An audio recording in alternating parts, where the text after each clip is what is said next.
Hello and welcome to TNA Top 10 for January 13th, 2025. We are freaking getting really old. Oh my God! Don't start. 2025. My God. 25, yeah. I've I- not made the mistake of writing 24, but I've said 24 a couple times. I've I typed it. Writing, I normally am okay with because I don't do that a lot. But typing it, I have been typing 2024 so much. Yeah, I have made that mistake multiple times already. Oh well, what are you gonna do? I'm old. Right. I don't want to They learn can't anything. eat you. That's what somebody told me once. What are they going to do? They can't eat you. I mean, I mean, they could No, eat you. I mean, I don't. yeah. unless you're going to the restaurant Terry's going to in Huntsville where they don't take a reservation Reservation to over eat the you. phone. Oh, good Lord. It's like leave a voicemail and hope at this Yeah. point. That But I'm doesn't sure work for us. Well, I'm a face-to-face guy. I don't do emails and stuff. So Yeah, I'm we know. gonna pop over We there, know. make a reservation face-to-face, first time ever. He's gonna show me read emails when I'm there and just give me like all kinds of agita. The ironic thing is, he sends us the link for the show to record in an email. Well, the good thing about the email, it follows you on your computer and on the phone. But if I Yeah, text it, then it's only on your phone. So No, that's Alright. true. That's fair. That's true. Yep. what are we doing? Well, I would tell you, Terry gives both Allison and I think the audience has heard this before. I don't get what I call anxiety. I think anxiety gets thrown around. I don't think people even know what that word means anymore. I get fucking annoyed by Terry's cell phone. And it's not my cell phone. It's Terry's cell phone. But there's this little red notification on his cell phone and how many unread emails there are on his cell phone. It makes Allison nauseated. It makes me angry. And he's about to tell you the number. Don't tell me. So I'll say this: I've got 2 Instagram notifications. Y'all know what that is. Okay. Probably for me. I have those. Yeah. I mean, I have those all the time. I've got 2 notifications on Twitter. Okay. Let's see what else I got. A bunch of Discord notifications because I don't ever check that. Yeah. And 763 unread emails. There it is. In Gmail. There it is. Well, So the point is, if you want to communicate with Terry, you better DM him. Send a pigeon. Send a carrier pigeon.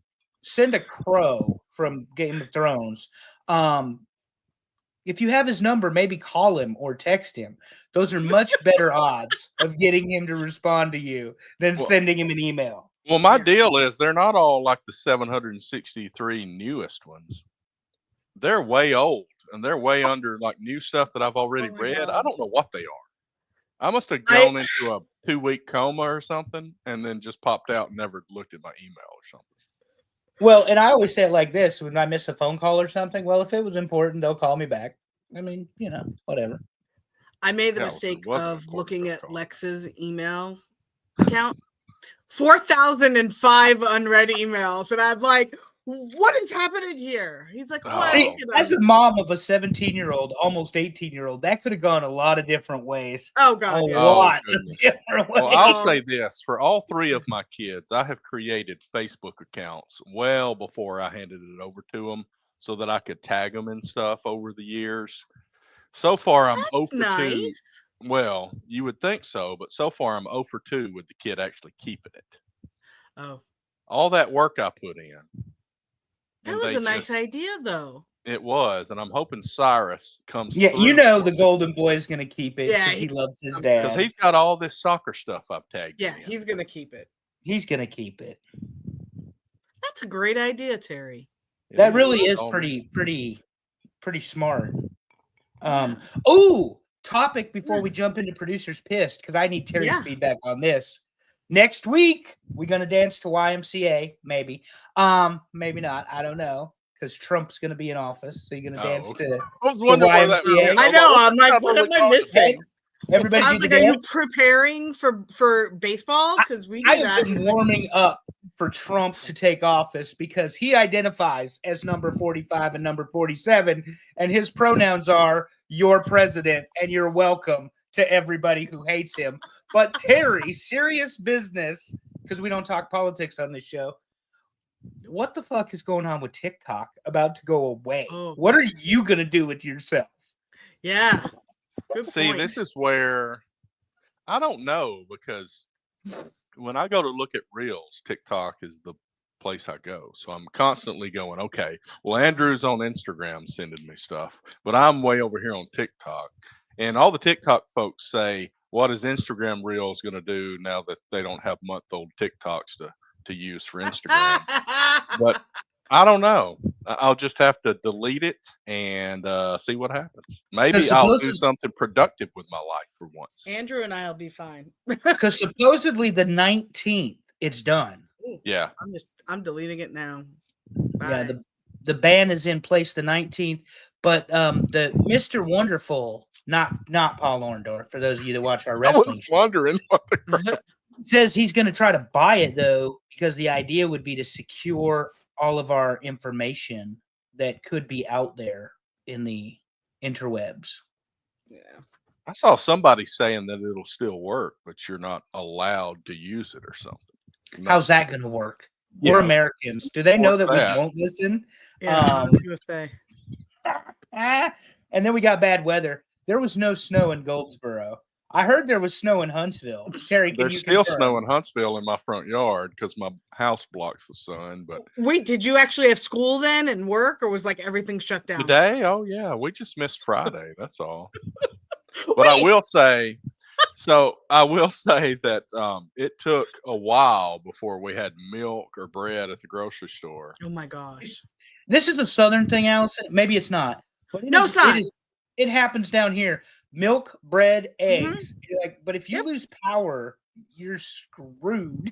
So for us, it's water. Water goes quickly because there's so many wells around here. We're way too fat to be drinking water down here. What are you talking about? He don't even Terry. If water is in Terry's kitchen, it's close enough to the bourbon. Come on, I now. skipped that aisle at the grocery store. Terry does have water in that glass, though, in the form of a humongous ice cube. Yep. Very nice. Very nice. There Got a you little go. glass in my finger earlier, trying to do a little too much, pushing not buying the him big presents ball anymore. of ice in a glass. So I lost that glass and took some glass to the finger here. So we had this panic that it was going to be like, because we live east. So Yeah. I live far enough east in North Carolina that it was going to be icy. It wasn't even icy except like on the steps in the cars, like we didn't even have ice. And now next Tuesday, we're scheduled potentially, according to the Euro model, for 10 inches of snow. And I'm like, the fuck out of here. That is not happening. Oh my God. Could you imagine? You'd be shut down for a month.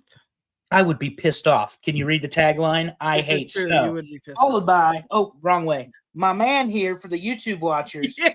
a flamethrower out removing the snow because I have adult money now, and that is how I would do it. To hell with shoveling a sidewalk, which we may get to later in the program. You know what's The best funny one- to me? So I live in Huntsville. There's a lot of engineers that come from all over the place here.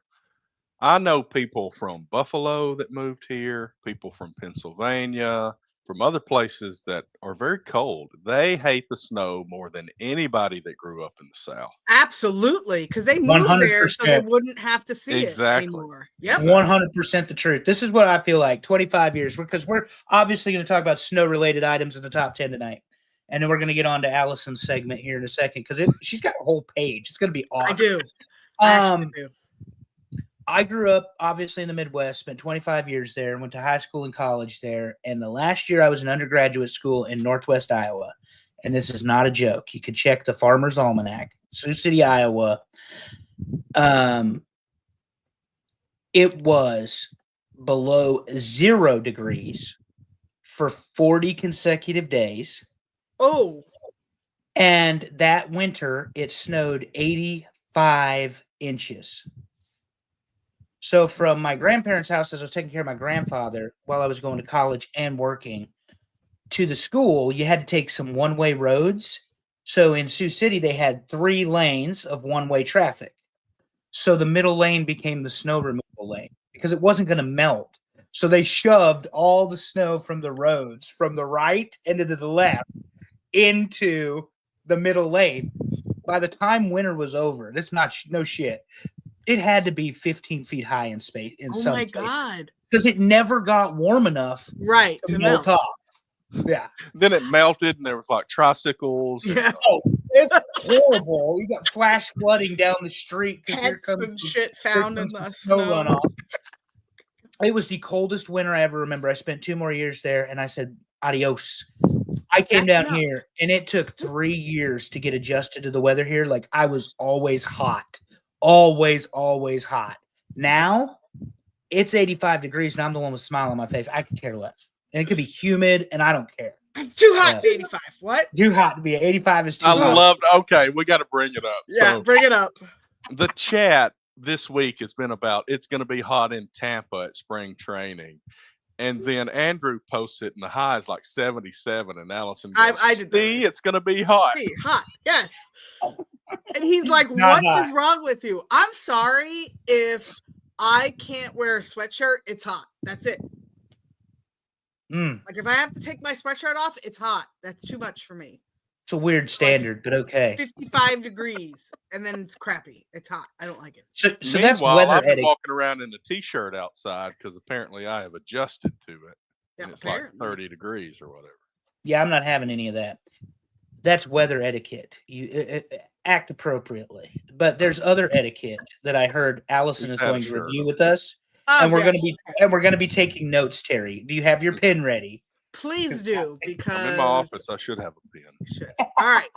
So last week I talked about wedding dresses because I had an upcoming wedding this last weekend. I went to said wedding. My bonus brother, my sister-in-law's brother, got married to a good friend of ours. So I have a bonus brother and a bonus sister now. Very excited, very happy, super thrilled. But I did notice a lot of etiquette fails at this wedding. So I put together a short list of do's and don'ts. I know you guys love this one and this organized, right? So do pay attention. If they are ushering you from one room to another, pay attention. Get up, take your drink, go. If they are telling you there is 1 minute until a ceremony starts, sit your ass down. I can't with this. If they, this is my, so this I didn't even put on the list, but this is a big one with me. If the wedding starts at a certain time, show up at or before that time. Do not show up 20 minutes later and then wonder why you can't get in the room. I was wondering a similar thing at church the other day. Anyway, I'll keep on. Yes. Do wear whatever you are most comfortable in. Do not let others judge you, tell you what to wear, unless there's a dress code. Sometimes it does say like black tie. So, okay. Sometimes they'll give you a theme. Then you do that. Wear whatever you want. Do not let somebody tell you what to wear because you're going to be uncomfortable and unhappy. Maybe not a white dress. Well, that's on my list of don'ts. Do wear comfy shoes or bring options. Nobody wants to see you barefoot. Just remember that. This wedding I went to this weekend, love them. They provided flip-flops for all the women. That's Loved it. Yes, it was. And do tell everybody you run into how fantastic they look. But I'd be lying. Shut up. Look, not a lot of people dress up often. Okay, you wear a tie every day. I don't dress up ever. I sent a picture to my kid and he went, wow, you look great. And I went, I don't think he's ever said that to me. So you know what? Tell people that. Tell people they look good in whatever they're wearing. Now, here's a few don'ts. Like Terry said, don't wear white. If you're a woman, that means don't wear a white dress. If you're a man, don't wear a white suit. Okay? Just don't do it. Simple. Do not stage the bride.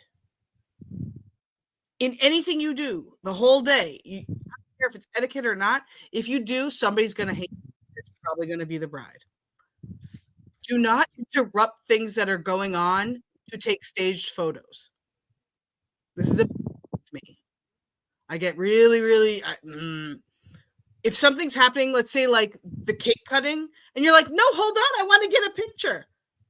No, there's a photographer for that. Let them do whatever they're doing. Okay. And they paid for the photographer. Correct. But go ahead. They did. That's like my big thing during the ceremony. Put your damn phone down. Watch the ceremony. Yes. I mean, there were multiple people at this wedding recording the ceremony, and I'm like, okay, why? What are you gonna watch? Anyway, my last one: do not complain about the food or drink. You aren't paying for it. Good Lord. Okay? Wow. Wow. Yeah. I've never had that issue when I've treated people to dining. We don't complain about any of the food or the drink, except that one Mexican restaurant in Atlanta. All right. Or the temperature. No, the Mexican in Charlotte too. It was Mexican food in Charlotte too. Yeah, we have a bad track record with Mexican food outside of Goldsboro. No, we went to the good one at the wedding. That's true. Baltimore, that was good. Yeah. With that guy that looked like a lifetime of bad decisions just waiting to happen. Yes. He was vacuuming over there with face tattoos. God. So good. Head and neck tattoos make you largely unemployable. Don't forget my advice. This is correct. But somebody seriously complained about food at this wedding. Yeah, and let me tell you, but let me tell you the coolest part. During the happy hour or whatever you want to call it, reception time, they were passing the handheld stuff were like sliders and a shooter of beer, mini fish tacos, and a tiny margarita. Sounds great. Like it was. There was a station in the back of the room which had make your own nachos, or they would make it for you, or tostadas, and 3 different types of margaritas. Man. I'm like, it was phenomenal. Like it was, and guess what? If you didn't like any of that, they had an entire vegetable and fruit table. So there was something for everybody, but I still heard complaints. Full open bar, top shelf. What were the complaints? What kind of complaints we getting for that? Because that sounds amazing to me. This isn't something I would have chosen. I don't know if I would have made that choice. It's too don't bad. Talk so bad about yourself. Yeah, shut up. I think I heard somebody say, this isn't a good drink, but I'm going to drink it anyway. Then I'm going to get another one. And I'm going to try this. And then I'm going to get, and I'm like, are you just trying to drink all the alcohol? Like, taste your drinks. Oh, well. Been there. Yeah. There was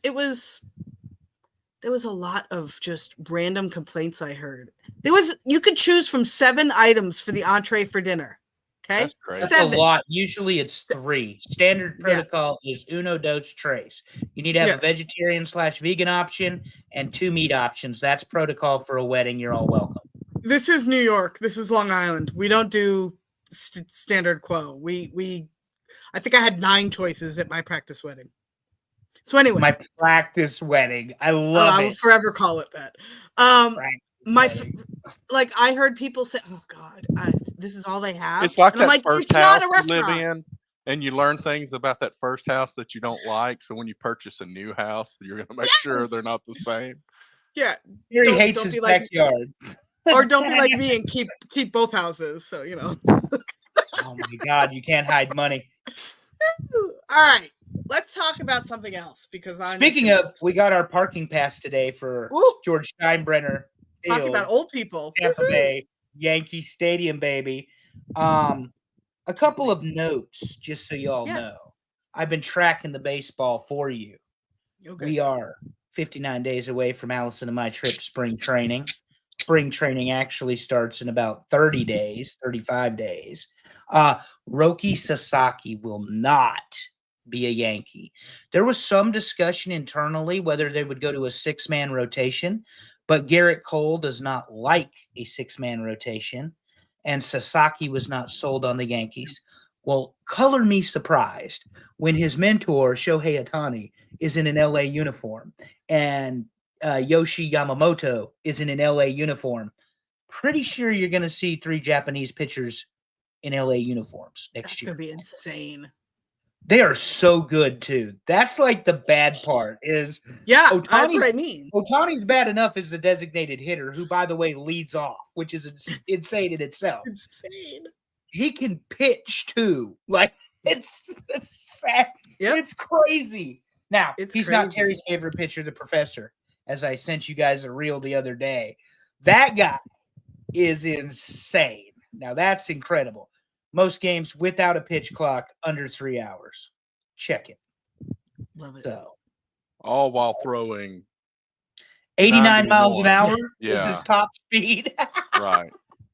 He says when he was a rookie, he would throw 94, but he learned, don't do that. Oh, It doesn't work for me. Mm-mm. And nobody could. I mean, he was so cerebral, people couldn't figure it out. You don't see that type of pitcher anymore. You Well, he's just don't. planned at bats months in advance. No. LA Dodgers becoming the 2017 Golden State Warriors. That's probably a fair point because the Warriors were stacked then. Oh, yeah. They won a lot of video game championships. Yeah. And the fact that the Dodgers are we good, honey? Allison's holding her headphones or headset. Yeah, sorry. My headset No, just disconnected randomly. That's weird, but you're good. Yeah. So the Dodgers, though, they've got deferred money. They've got big contracts. They've got World Series. By the way, for those thinking that the Shohei Ohtani deal was stupid, he brought $70 million into Los Angeles sponsorships. He paid for himself with the sponsorships he brought. So No if they question. keep deferred and signing the contracts, who cares? No. Who cares? And of course, Terry's man's there locked down for a long time. Poor Freddie. He's going to be a Dodger, Freddie or Terry. You ain't never going to see him back. Oh, well, he's the baseball Bo Nix for us. Oh, Lord. How's your New Year's resolution on dry January going, Terry? I think that ended maybe 5 or 6 hours into January. End of January? Oh. Yeah. My healthy eating went out the window last night. We went to Texas Roadhouse and I got a country fried chicken. You go to Texas Roadhouse in Long Island or in Connecticut? No, in Connecticut, yeah. Why don't you go to Elm Street Diner and then tell me about it? We went to Vernon Diner on Saturday morning. Good instead stuff. of IHOP? Elm Street, yes, instead of IHOP. You got to remember, she doesn't eat eggs, so that really. Yeah, I don't eat eggs. Yeah, There's you don't other need stuff. to eat eggs at Elm Street, though. Elm Street's in Stamford.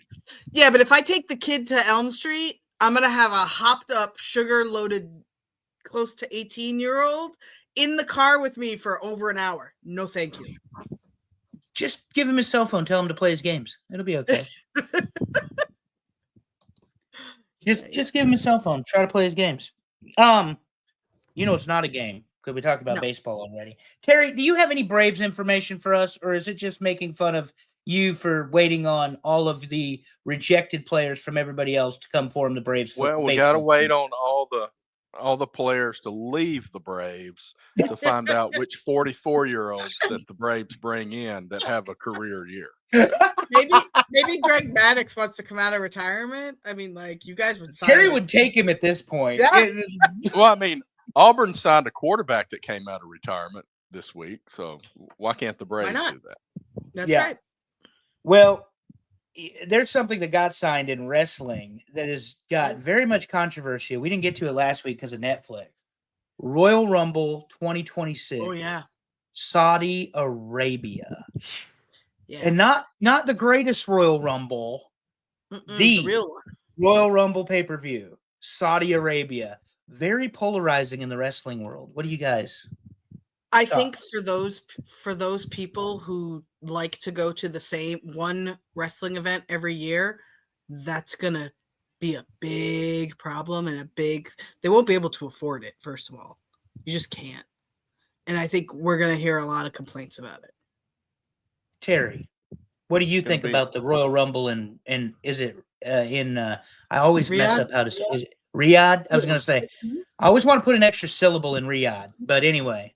It's going to be a lot of women wearing a lot of clothes. Yeah, that's true. That's very true. And I mean, you're going to have and this is a point because they haven't had this. Now they started with no women. They've added women, but you've never had 30 women. Right. In Saudi Arabia. You've never had the full women's roster in Saudi Arabia.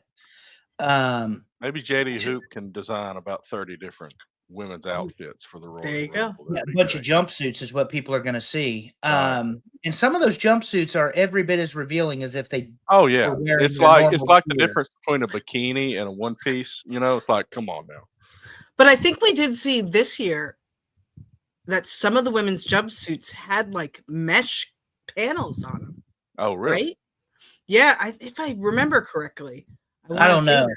I don't know. I mean, they took the right women to Saudi Arabia, and what I mean by that is they took the popular ones. To fill a Royal Rumble, you're going to have to take all of them, Yeah. and you're going to have to get them to agree to go. Right.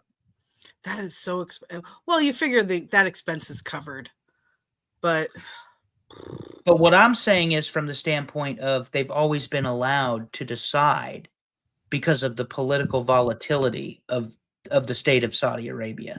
Mm-hmm. If you need 30 women, I don't know how you just tell them they can pick and choose. Yeah, that I don't know. And you're going to have 30 women.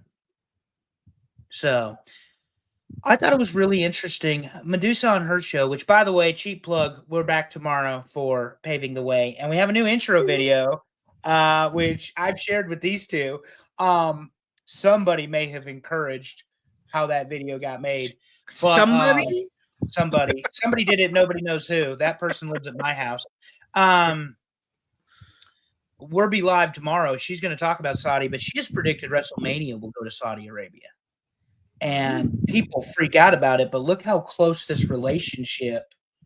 And she'll tell you, I don't know anything. I don't talk to Triple H. I don't talk to Shawn Michaels. I don't talk to Nick Khan. But she said last year that the expanding Saudi Arabia relationship only has one final destination to her, and it was WrestleMania. She was off on the pay-per-view, but if you're going to have a Rumble in Saudi, there's nothing that says you can't have WrestleMania at some point in Saudi. And, we talk about it just from a business standpoint. They're bidding on what cities. That's how Vegas won. That's how Nashville won. That's how Minneapolis lost. They're bidding on which cities WrestleMania is going to take place in. So they're going to the highest bidder anyway. And you don't think that the Saudi royal family doesn't have a checkbook that they could match anybody in the United States with? It's insane. Yeah, but then you have to keep in mind you're only going to get your really well. Then again, it doesn't really matter to them who buys the tickets, right? Yeah, they don't care. No, that's a good point. Forget my train of thought. It's money. They're getting well, money. No, they're going to force people to go. That's the problem that I have. Is you have to get a minimum of 70 wrestlers, 30 and 30 for the Rumbles, and you got to have a couple other matches. Yeah, plus the referees, makeup crew, design teams, lighting, sound. I can't even imagine how much that's going to cost. Well, and TKO is going to pitch in too, but it's going to be a huge money grab for WWE. Remember, they're paid $50 million for the Saudi shows. Yeah, so a pay-per-view, you could only imagine. If you're taking the Royal Rumble, not the greatest Royal Rumble, that nonsense, but you're taking the Royal Rumble to Saudi, double, probably. Easy double. 100 million. And they just would hand it over like it's nothing. Yeah. So, a lot going on there. Congratulations to Raw. I don't know if you're either watching. I'm not. I got the football game on. Netflix, 5 million people watched it. And we talked about this last week. We knew that if the number was good, they'd find a way to tell everybody how good the number was. Yeah, and 5 million people worldwide watched Monday Night Raw on Netflix. Yep. You can say what you will. Penta right now, by the way, he debuted. Is he on? Yeah, he finally debuted against Chad Gable. So that's an interesting thing you said, because we're going to talk about AEW too. Penta already had merchandise leaked out from the website today. How many Pentagon Junior masks did AEW produce, Terry? A couple. 0. What? They never made merchandise masks for Pentagon Junior. Okay. That's so dumb. They're a t-shirt company. I get that.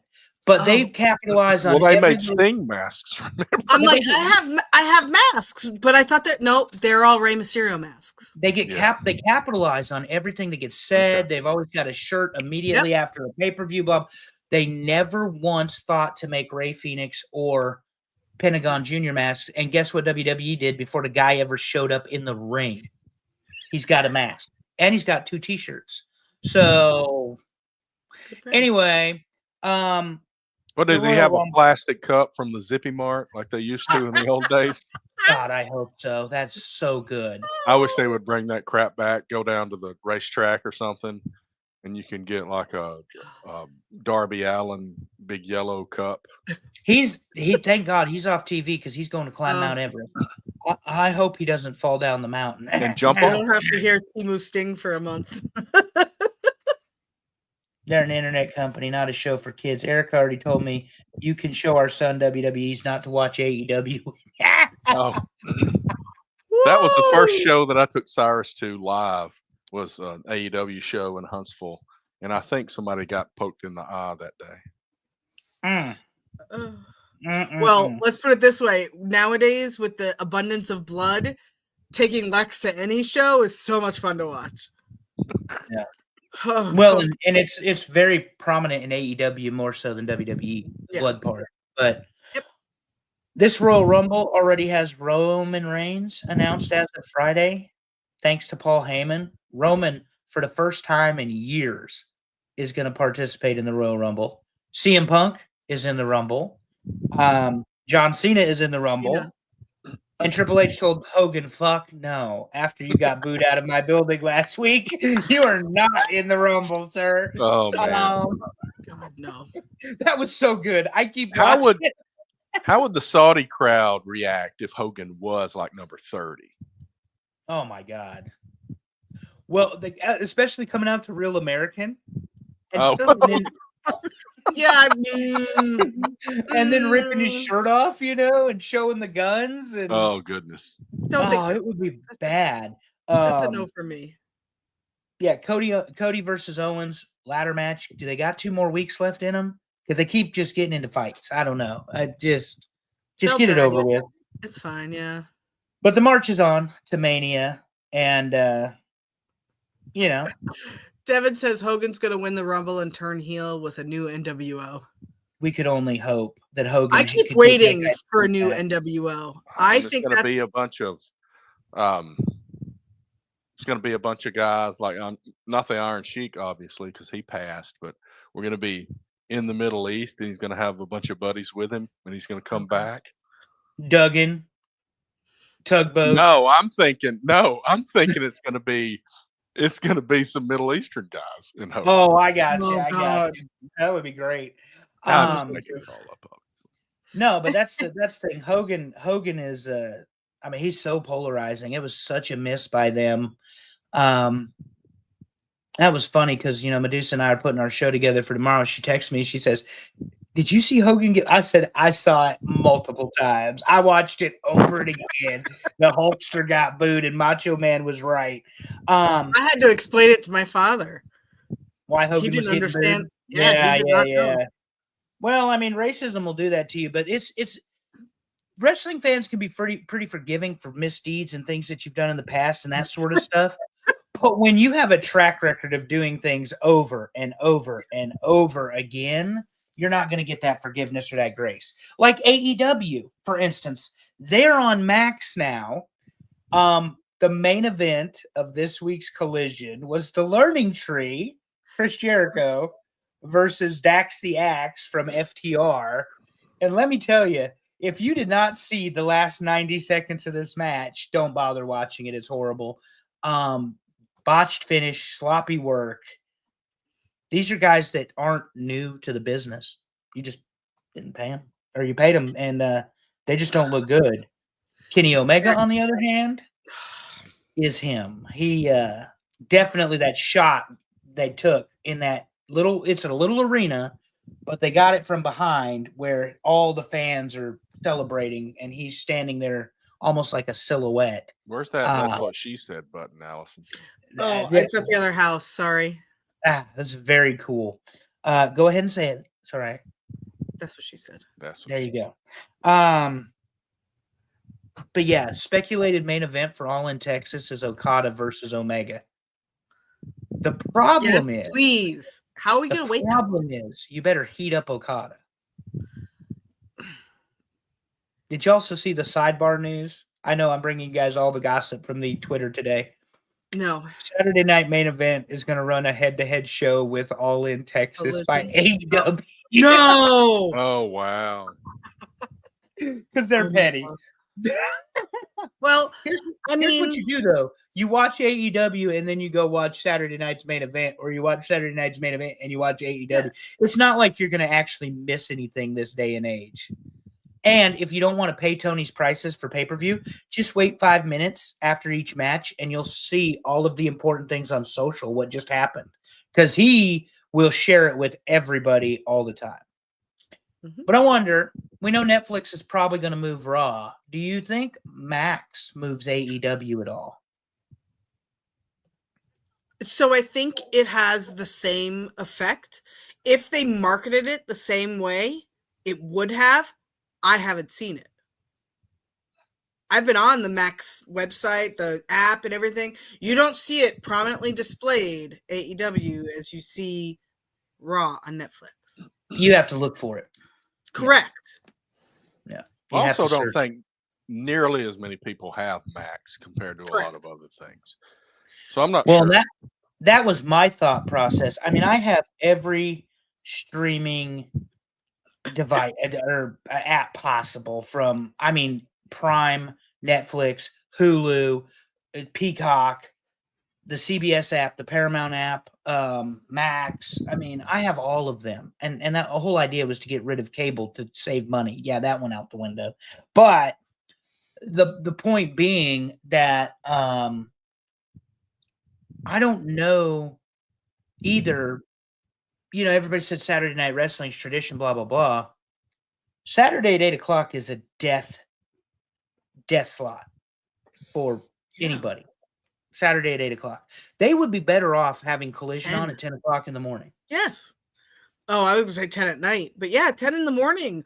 Friggin' I'd watch that. Are you kidding me? Absolutely. Bring back Saturday morning wrestling. Absolutely. Well, love and it. that's where when you want to talk tradition. Here's the other thing, and we'll just wrap this up because we got to talk about our main topic today. When I went to Double or Nothing in Las Vegas in 2019, now granted, this is 5.5 years ago. Oh my God. Tickets sold out in 4 minutes. Yes. All Out Chicago.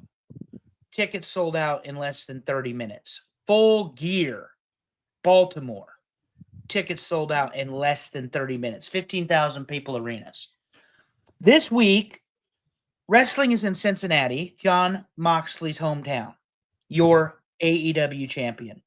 It is at the Andrew J. Brady Music Center because I started going to these smaller venues so that television looks better. There are 1,573 tickets set up or seats set up. There are 1,064 tickets that have been purchased and distributed. As of this recording, there are 509 available. 1/3 of your seats are going to be empty in a if they don't sell anymore, in a 1,500 person venue. Good. So I'll say this.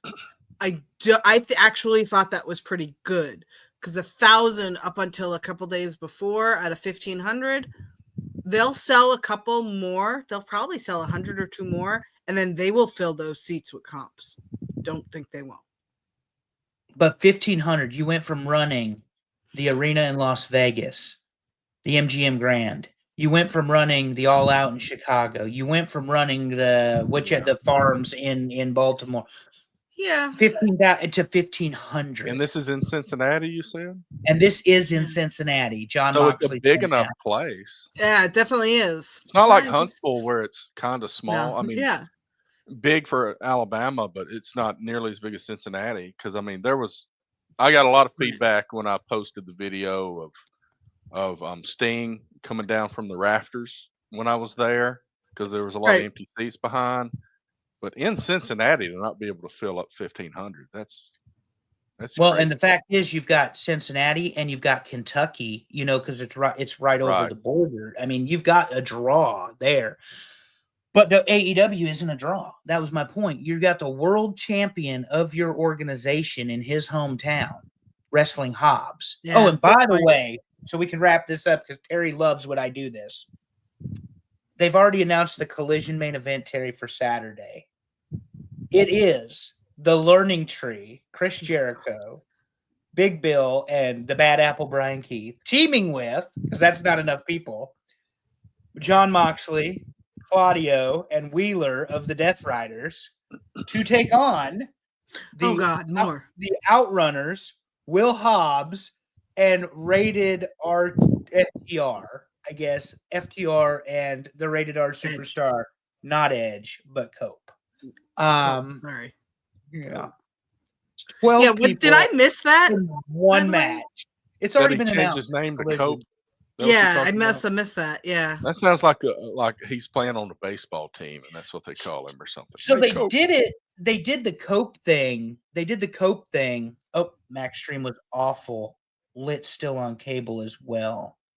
It is still on cable. It is still on TBS, Heather. Yep. Oh, okay. Yeah. Lit is still on cable as well. Yeah. She didn't mean Lit. She meant it still on cable as well, or it is still on cable as well. Yeah, it is. But they do picture in picture on TBS where they don't on Max. You just get a straight commercial screen. Because that's one of the differences. Yeah, but you don't get fun things like Domino's and a pizza cutter at the same time.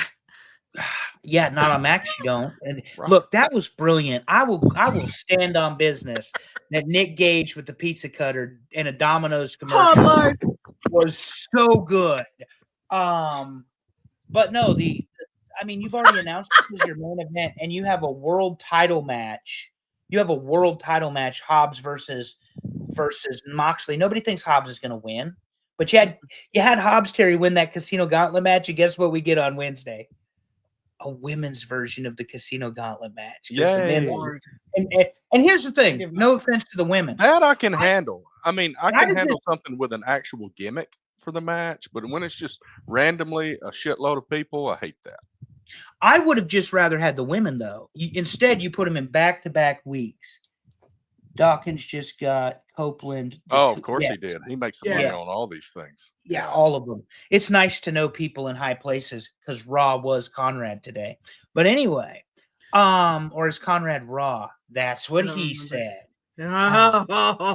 Terrible. All right. I'm done making fun of AEW. Yeah. But I hate AEW. But I don't hate it as much as I hate the snow.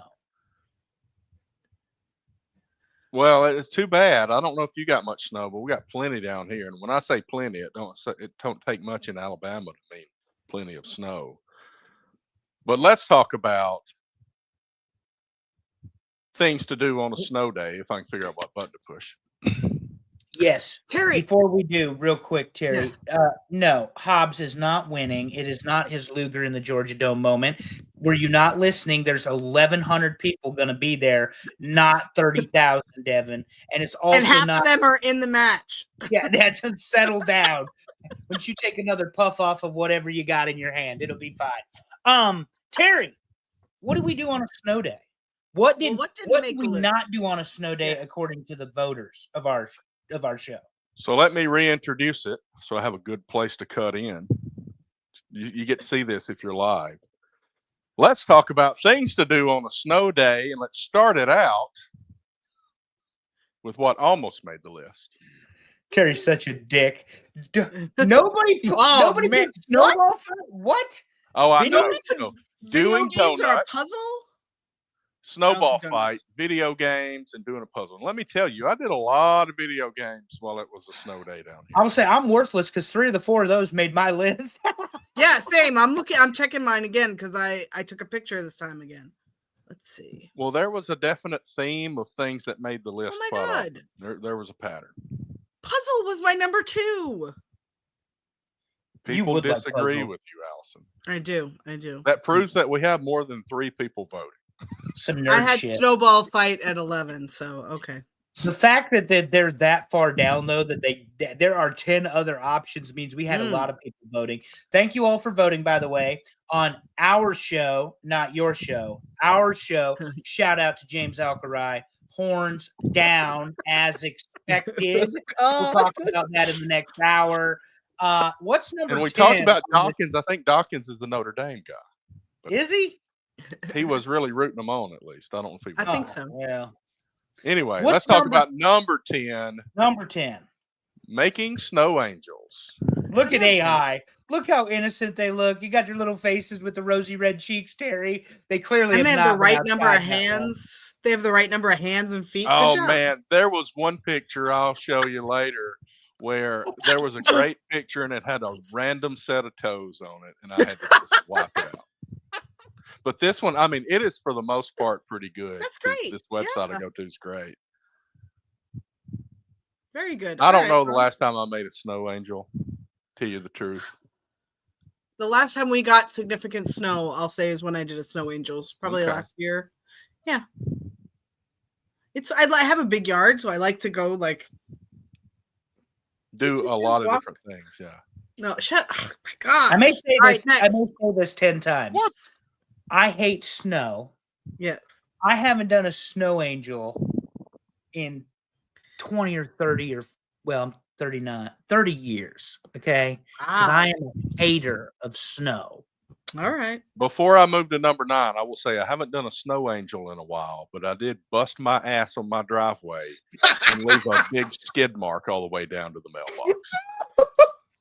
Number 9. That was last year, by the way. Number 9. Board game. Yeah. Hell yeah. Just play Monopoly. It'll last all day. That's a pro tip, folks. Till someone gets mad and flips the game over. We learned that on our episode of board games. You can check that out in the archives. Available TNA Top 10. Yeah, and go find out why I couldn't play Clue with my friends.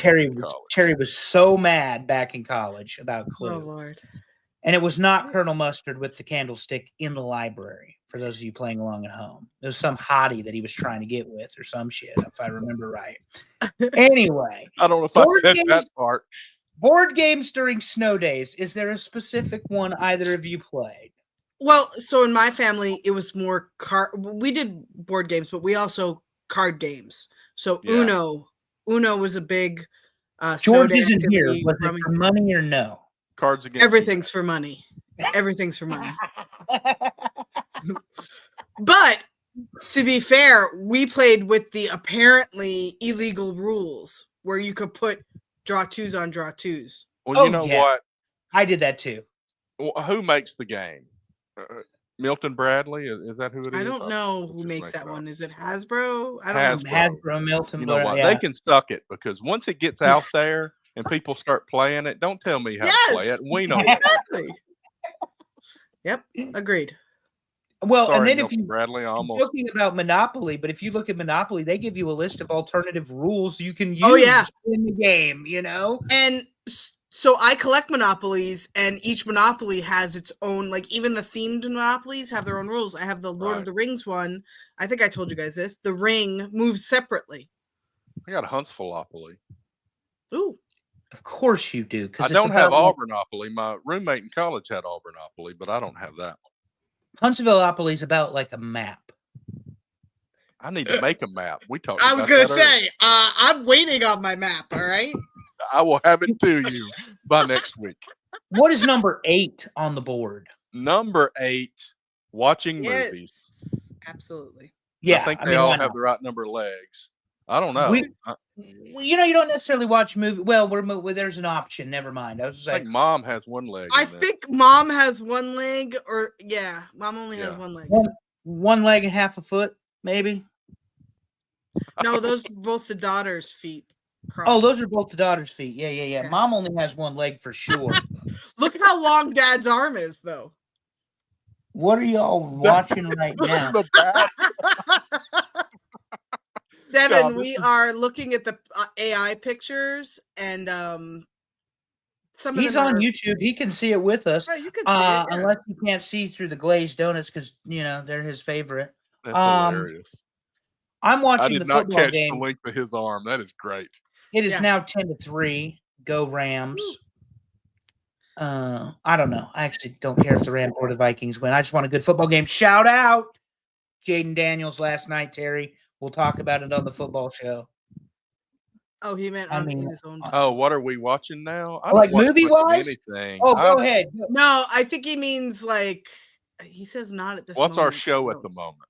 I watch a lot of Oh. Bob's Burgers. I will tell you that. That's basically. I Okay. don't want to have to think about anything. FBI, Schitt's Creek. Movie-wise, I just recently watched Heat because Twitter reminded me it was like the 29th anniversary of that movie. Yes. If you've never seen the movie Heat, Al Pacino, Robert De Niro, Val Kilmer, hell, it's got Wes Studi and the guy that was in Justified and Noble's Holler. He's a detective. It's also got Danny Trejo in it. Yeah, it is a who's, and it is a fantastic movie. Just make sure you've got like 2 hours and 58 minutes or whatever it is. I also watched a movie about Pele the other day. That should be no. Okay. And if you hear my dogs, don't mind that because the fire truck's coming by, so they howl with the fire truck siren. I swear to God, it's hilarious. Except when it happens at like 2 o'clock in the morning, we're all sleeping. But what are you watching now, Terry? Hold on. What are you watching? You say Bob's Burgers? That's what I turn on in the background. I'll watch football. I'll watch that. I'll watch a movie now and then. Wrestling, if I think about it. Nothing else. Which is funny because 20% of the show is about wrestling. And if I think about it, was Terry's answer. Well, I mean, we're recording right now and it's Monday, right? Yeah. So. Well, that's a scheduling thing. Thank you, Medusa. But I will go live if the show comes to town. Hashtag humble brag. Alex, what is the one you're watching now? Because you just binged. Yeah, I binge. I am a binge watcher. I just finished season 3 of Evil, which is phenomenal. If you haven't watched Evil, it's a little bit religious, a little bit supernatural, very good. And now I'm watching Mayfair Witches. So something. My buddy's watching a Handmaid's Tale, and he said the first one was kind of hard to get into, but he's in the second season now or something. Yeah. That it gets first season's very hard, second and third are phenomenal, and then it kind of dropped off for me. So I won't read the private chat comment out loud, but you get the thumbs up, Terry. Okay. Just because I have to stay on brand, and you all know what that means. On brand. On brand. All right, what's 7? Number 7, baking. Yay! We do this in my house. Without. Well, hey, that's a choice. I mean, in my house, it's without. I mean, you have options. You could put it in it, or you could smoke it before you do it, or you could smoke it while it's baking, and then you could get baked after you baked. There's a lot of things you could do here. So I have joined some Facebook sourdough groups. Oh. I'm trying to learn, and I'm thinking about a starter. Doing that. Oh, I've had a lot of conversations at work. I might start making candles and bread and my own butter pretty soon. And I'm going to make a good wife someday. You know, that's what seriously. Harry, I got a bread maker for Christmas. It's the best. Tell our audience, because it didn't make the list. Making butter was actually a suggestion of things to do on snow days. And it was so ludicrous, I pointed it out in the group chat. And I had seen it already, and I said, let's not do that myself before you did. Who makes butter on a snow day? I mean, that's... Do you understand how great the compound is going to be? Terry's going to be making butter. Andrew's going to make our steaks. Amy and I will just sit back and be pretty. I mean, we're good. And do the laundry, because you all suck at it. Yeah, I do it. I'm good at laundry. What? I do it. I just don't put it away. Wash, dry, fold, put away. What does fold You mean? killed me with the last. You killed me with the last one. Fold. And hang up and press if appropriate. Oh my Lord, press. Right. Well, you think I have an iron? I love that. Yeah, I love that you think that I have an iron. That's so cute. And don't get me started on cooking. God Almighty, this crap. I can't wait. So I cooked a whole bunch of stuff on my Blackstone yesterday. completely forgot to take anything for lunch today. How did it go? How Do is you the love it? seasoning of the Blackstone? Since we're talking about, It's very good. It's excellent. I'm learning some do's and don'ts with it. I cooked 4 steaks, a bunch of steak tips, and squash and zucchini and other stuff, and left it all in the refrigerator. Just out of curiosity, and we'll move on. Would Cyrus eat the stuff off the Blackstone since it's cooked a little Some different stuff. way? Yeah, I Some just wondered. stuff. Yeah. I still got to work on him a little bit. Yeah, well, he's also still a small child. Well, he's not a small child. You know what I mean? Young child. He's eating the cheeseburgers at least. That's a All start. right, that's good. Do you do smash burgers or do you do regular cheeseburgers? Oh, I've got like a frozen patty in a where you got to prime apart with the butter knife. That's what I'm Are you doing. really doing all that? I am doing all that. You're gonna have to grab it. The reason I ask is, I watch the reels and I send them to you guys, just like the baking recipes I send Right. you and all that sort of stuff. Mhm.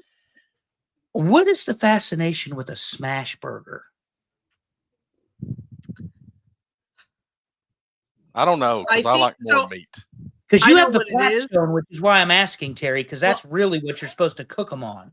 I can tell you what it is. It's the crunch. It's the when you flatten them that thin, they get that crust on it. I want to call it. I don't know what it really is, but when you're searing that meat and it's that flat, Yeah. the texture. The it's outside a completely edge, different at burger. least. Yeah, it's so good. I get fully that. admit, I love smash burgers. I did mine wrong then in the cast iron because it did not develop a nice little crust for me. Oh, it should.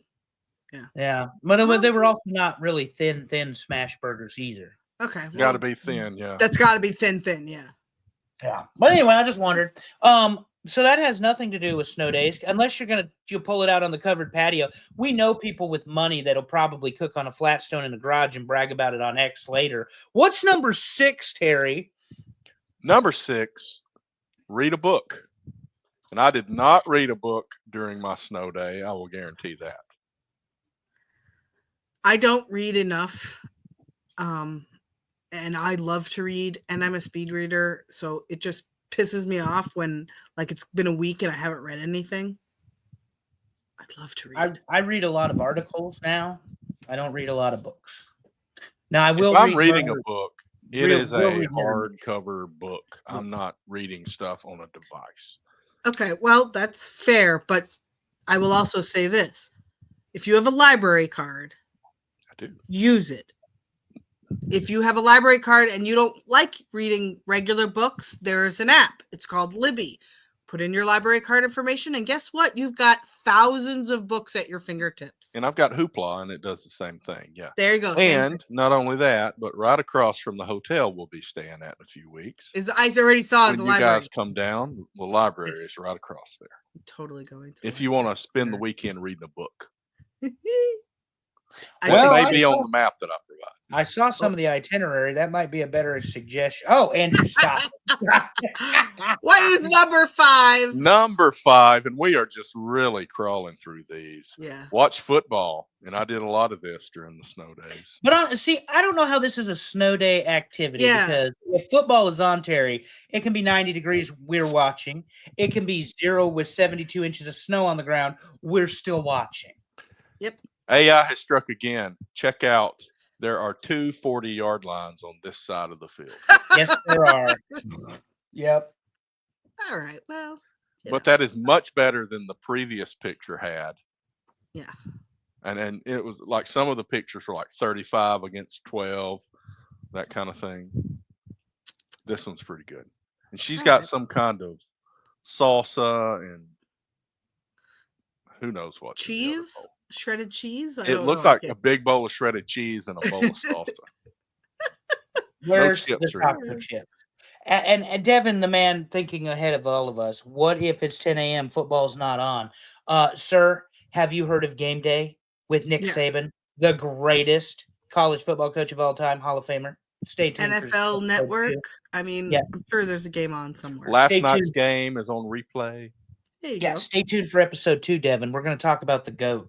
And no, he never wore Syracuse orange. Terry, number 4. Number 4, build a snowman. This is a big, portly snowman. That is an They had a lot- impressive snowman. They had a lot of snow and a lot of time and a lot of patience because they don't roll that well. Well, I will say that I had to add some words because the first few pictures of Build a Snowman were the tiniest little snowmen ever. So I put big, tall snowman, and Okay, AI well, this came is a good through one. for me. I need it large and girthy. That's what he said. I mean, That's look what at he the said. size of that scarf. That's true. Oh my. But that is time, effort, and dedication, because if you genuinely have ever built a snowman and you've rolled a snowball across your yard and kept rolling and rolling and shaping and forming and shaping and forming, and then you poured a water gimmick over it to make it harden so that you can put a base, and that's heavy. That bottom and middle would be very heavy. But he can't. He's got no arms. Well, That's your the only pattern trouble. snow, Terry, is not going. Well, they're not done with the snowman yet either, sir. Your Okay. powdered snow is not going to roll that way. That's wet snow, which means it's That's very wet heavy. snow. Yep. Again, grew up in the Midwest, hated it. Where is my island? That's where I need to go. Is to the island. But Mhm. I also need to find out before I do that what number 3 is, because I want to Number know what our 3. voters are thinking with this nonsense. Take a nap. Hell yeah. Sleep or take a nap. She looks so cozy with all those pillows and That is a blanket. tiny ass bed, though. If you look at the size of the bed compared to her, that is a tiny ass bed. Is it? Yeah, look at it. That's a How queen. wide is it? It's a twin. Oh no, I think that's a queen. That looks like a queen to me. She's in the middle of it. There's plenty of space behind her and in front She's of a her. queen sleeping in a queen. How Her about knees are on the one end and her ass is on the other end. that? I No, would I think not. she's got a foot or foot and a half behind her. So here's the deal. Yeah, tiny bed. There and is too many never, pillows. there are never too many pillows, Devin. Just remember that. He has a pregnant wife. He probably I know. understands that. Yes. Here's the thing. Her decor is awful in this house. I mean, look at the bed. Look at the Mm-mm. pillows. Disagree. No, Nice and ugly dark. ass brown. Look at the bed. Look at the bed. Low light. It looks like heaven to me. It is. This is awful. Close Awful. those blinds. It'll be even better. Y'all, I live in People- darkness like 90% of the time. You There guys are don't people who understand. wonder how Allison and I are best friends. It is an incredible feat because 77 is hot, as you all learned today. Yes. Terry, it's a muted bedroom. You see what I see, don't you? I do, but I don't hate it. But it's not how I would decorate. Looks like Yeah. it looks pretty dusty. She also has a very old style rug underneath that bed, Yes. if you noticed. Yeah. That could be used on some of those TikToks where they clean the rugs. Have y'all seen those? I watched. I am obsessed with those sometimes. Those are great.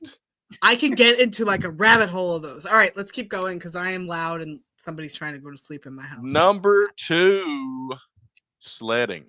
That's number 2. Look It didn't at be number this 1 child. even? Yeah, how is this not number 1?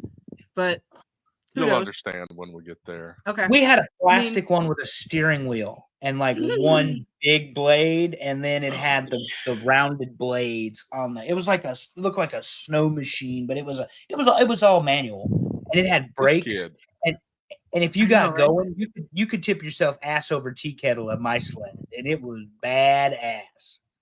This kid is enjoying himself. Absolutely. That's Look what at Lex that. looks like. That's Lex's face every time he sleds, even today. And Thinks this it's the must greatest thing in the be world. Nebraska because everybody's wearing red. That's right. Yes. That's it. Yep. But it'd have to be a hell of a storm to get that much snow. Because what Yeah. you don't see, what you also saw in western Nebraska, Terry, another reason I hate winter. My parents' house faced west, 40-mile-an-hour winds during the winter coming out of the Rockies. Oh. Guess what they hit? The front of the house. And it howled and howled and howled. Couldn't stand it. But anyway, yeah, kids having a great time. And look at the little sun coming back behind the trees. That's a nice little picture. It is. This was the first shot. This was the one and only sledding picture. AI's coming through. Now, some of them I have to go and I have to say, okay, you misunderstood what I meant. Because when I did Snow Angels, there were 50 kids laying in the snow on the first picture. I'm like, okay, back off, AI. Slow down, AI. Yeah, growing up, we did a lot of sledding. I had an emptied out sump by the house, which somebody would always break open the gate so we could go to. And it was basically a giant man-made, I call it like the empty swimming pool, but it's all land, but it just went like that. So it was perfect for sledding. And that's the place to go when it snowed. And we probably went through a sled a summer, so a sled a winter. So it was like the wooden sled, the plastic sheet, the plastic toboggans, the inflatables. We always figured that the plastic just sheet of plastic worked the best. We would pretty much try to kill each other. Cookie sheets are badass sleds as well. Oh yes, that's like the big industrial ones. Yeah, cookie sheets and pizza pans can make for fantastic. Bit of vegetable oil spray on the bottom. Yeah, that's a tip to those who don't know. Terry looks very confused for a minute. Not too much. It'll be like on Christmas vacation. Terry's like, this is Huntsville. We don't do that kind of shit here. Well, we had a lot of snow growing up. So, I mean, I lived in Long Island. We would get snow every winter. So, all right. What's number one? You guys want to know the number one? Number one to do on a snow day, and that is binge watching. Yeah. Hell yeah. Do you know how many pictures I had with just a family on a couch watching TV in this list? Yeah, see, the thing is, everybody goes to their separate corners and binge watches their own crap. Yeah, this doesn't happen. There's no binge watching together. No. Although I do like the separate snacks. That's kind of funny. Oh, this is the random foot. Okay, I included it. Look at Dad's left foot and then look a little bit to the side of Dad's left foot. There's a random That's the kids. set of toes. No, that's the kids. No, he's got both of his feet over the popcorn. Yeah. Oh. It's a random foot. You're right. Foot. It's a random foot. Oh, that's creepy. Okay. Up the calf, yeah. Now I'm concerned. Yeah, I thought I didn't use this one. Apparently I did. Creepy. Well, also, I just noticed over Mom's right shoulder in the back is a weird picture frame. Oh, yeah. With like two ladies like in front of the picture frame. I can't even explain it. It's weird. Oh, yeah, like an overlapping picture frame kind of deal. That's pretty cool, though. That's great. Let me write it down. Number 10, make snow angels. Number 9, board games. Number 8, watch movies. Number 7, baking. Number 6, read a book. Number 5, watch football. Number 4, build a snowman. Number 3, take a nap. Number 2, sledding. And number 1, binge watching. Love it. Good stuff. That is so good. Thank you all for participating, as always. Yes. I mean, because clearly, we had a lot of votes to knock out some of those, like a snowball fight, and right. And Terry's shoveling snow for somebody else did not even get touched by this list. I know he put that on there. I didn't originate that thought because I ain't shoveling snow for myself, much less somebody else. Mr. Compassionate. We're gonna wrap up, but before we do, as always, our partner show, Talking Wrestling with Pondwater Dave. This week, excuse me, I talked to Dave today, interviewing James Jeffries, the impact of wrestling in Iowa. It's a big deal.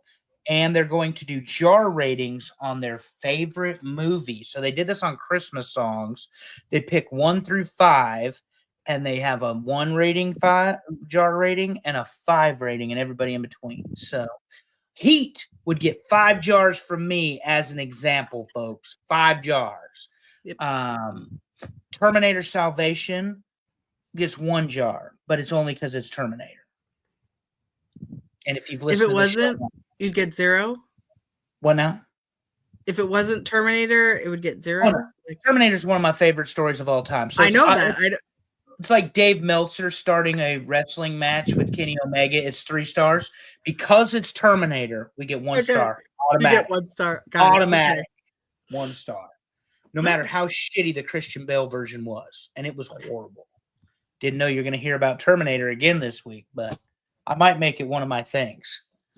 Bring it up every episode. Every episode. We're so lucky. Well, they got like 12 Terminators now, and you know the only one that ever took Arnold out was the woman. Linda Hamilton got him in the first one, and the Terminator in the third one was a woman. I mean, come on, the woman. They'll do that.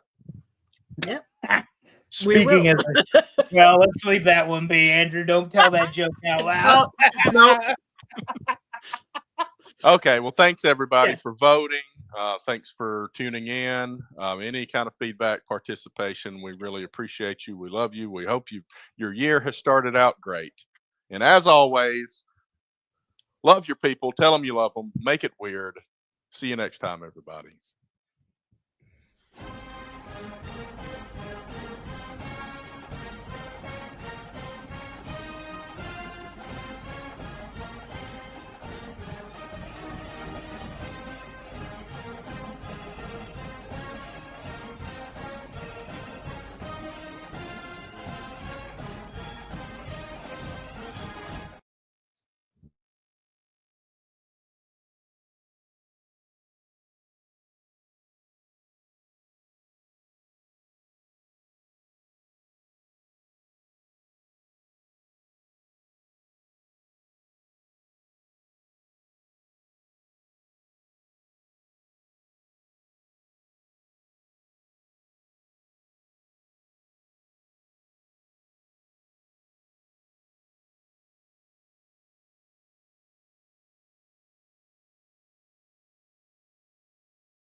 Hello and welcome to Hour 2, the football hour for TNA Top 10 football edition. I think I'm redundant there. It is January 13th, 2025, and we just had the semifinals of the college football playoff, and we got one more game to go. Playoffs? Did you see they brought that guy back, Jim Mora, for another commercial? I did. That was excellent. Terry, couple of items before we jump in because we got plenty of time tonight because there ain't a whole lot of college ball. Our man, Jaden Daniels, Washington Redskins. Don't ever ask me to call them the Commanders because most of the presidents in my lifetime have sucked in one way or the other. But Jaden Daniels leads the Washington football team to the first football playoff win in 20 years last night. Excellent. Congratulations to him, Dan Quinn, and the rest. We love Jaden Daniels on TNA Top 10. Did happen at the expense of Baker Mayfield, who I'm a big fan of, and the Tampa Bay Bucks. But Jaden had a hell of a game if you watched it, Terry. I mean, it was a great football game between two very good teams. Right, which is kind of different than old Bo Nix and the Denver Broncos had going on. Buddy, Bo come out with that first series, 3 plays, touchdown, and I sent you a text message. I said, "Oh yeah, they booed that man out of Auburn." Man. Oh yeah. So I saw. Speaking of that, so I saw this graphic which listed all the former Auburn players that are in the playoffs, and the comments were full of stupid Auburn fans complaining about Bo Nix being listed. I don't get it. I don't understand the hate unless they want to say that they divorced him from Oregon. You know, they got divorced from Oregon. One guy called him a traitor, which is just so stupid in 2025 to call a football player a traitor when they transfer out, when they got benched. I mean, come on. Benched and literally booed out of the building. I mean, yeah. They didn't make him feel like, and I know you can't make it's football. It's grown up sport. You can't make everybody feel like, warm and fuzzy. But that's all he ever wanted to do was play football at Auburn and boot his ass out of the building. So, and then he went to Oregon and they had a pretty good run there, Terry. And he's doing well in Denver. Yeah. Yeah. Before we move on, I didn't put it in the notes, and I don't know why I didn't put it in the notes because I told you I was going to put it in the notes. Terry knows as well as I do. It was unanimous. It was universal. It was no votes needed this past week. Nicholas Lou Saban, the 7-time national championship winning head coach, is the first name of the 2025 College Football Hall of Fame. I don't know, Terry, they needed a vote for that particular entry. Well, of course. I think they just needed him to be retired for a year so they could go ahead and put him and it was exactly a year to the day since his retirement. To the day when they So January 10th. But Saban, very well deserved. You look at all of the wins, all of the titles, all of the bowl games, all of the pro players. His legacy, he says, was building men. And Marcus Freeman said the same thing in his interview. They wanted to ask him, what's it like to be the first black coach to coach a national championship game? And he said, well, I don't know if you're black or you're Asian or you're white. He says, if you're a leader of men, you need to be on these fields coaching these young men. And it was a very well thought out, but I think it was very sincere with that particular answer based on what I know about Marcus Freeman. And I think Marcus Freeman may be my favorite coach in college football today.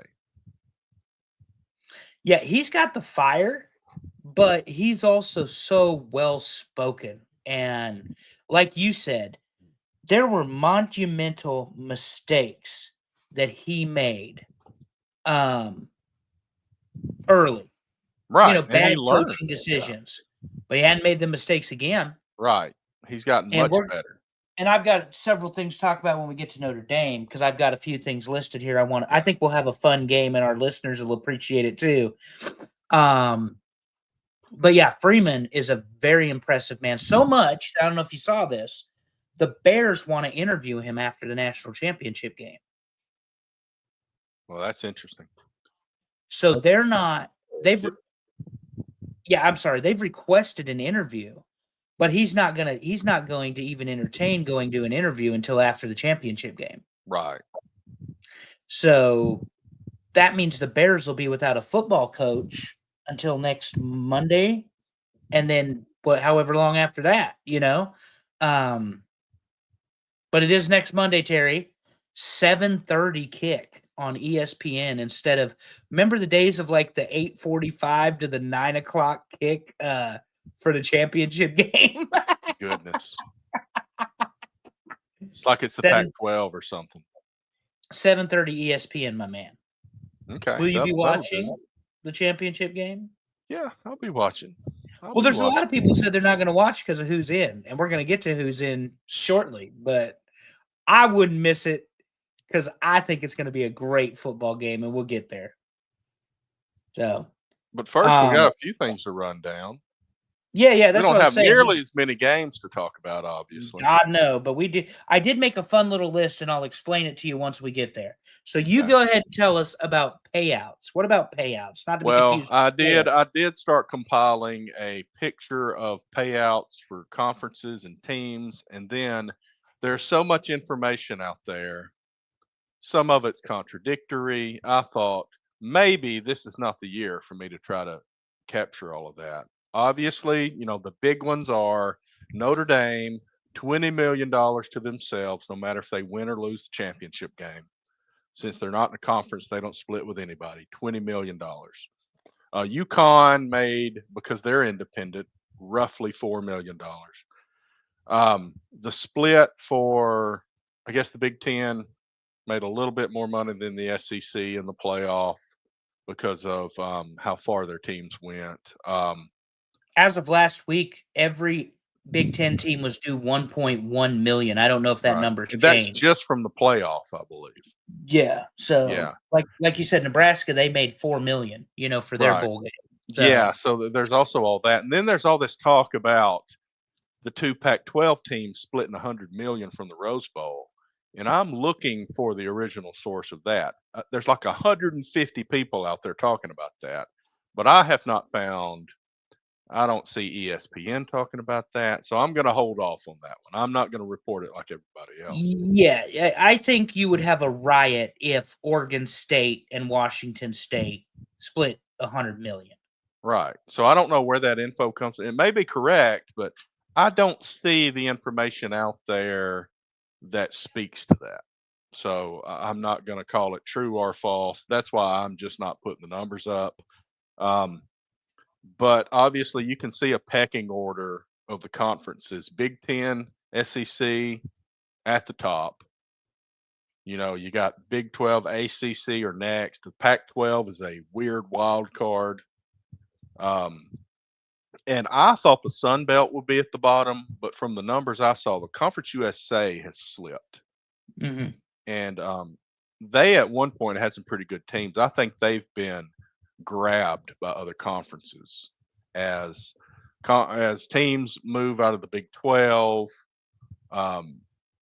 and go to the Big 10 or the SEC. I believe they're going to grab some Conference USA teams, and they haven't really grabbed other teams to go in, so that they've kind of fallen, unfortunately. Sure. Yeah, I mean, football's weird and it's different. I mean, we're gonna get there, and we could talk about it any order you want. I joke that Nebraska's the off-season national champions again, already declared, 8th year in a row. The Kool-Aid is strong. Number 6 on 24/7. Number 38 or 39 or 40, depending on whether you believe me or Terry, on 3. So I don't necessarily get how they do the recruiting thing. This is what I know. Terry. Nebraska looks like it's going to be a much better football team next year than it was this year. Right.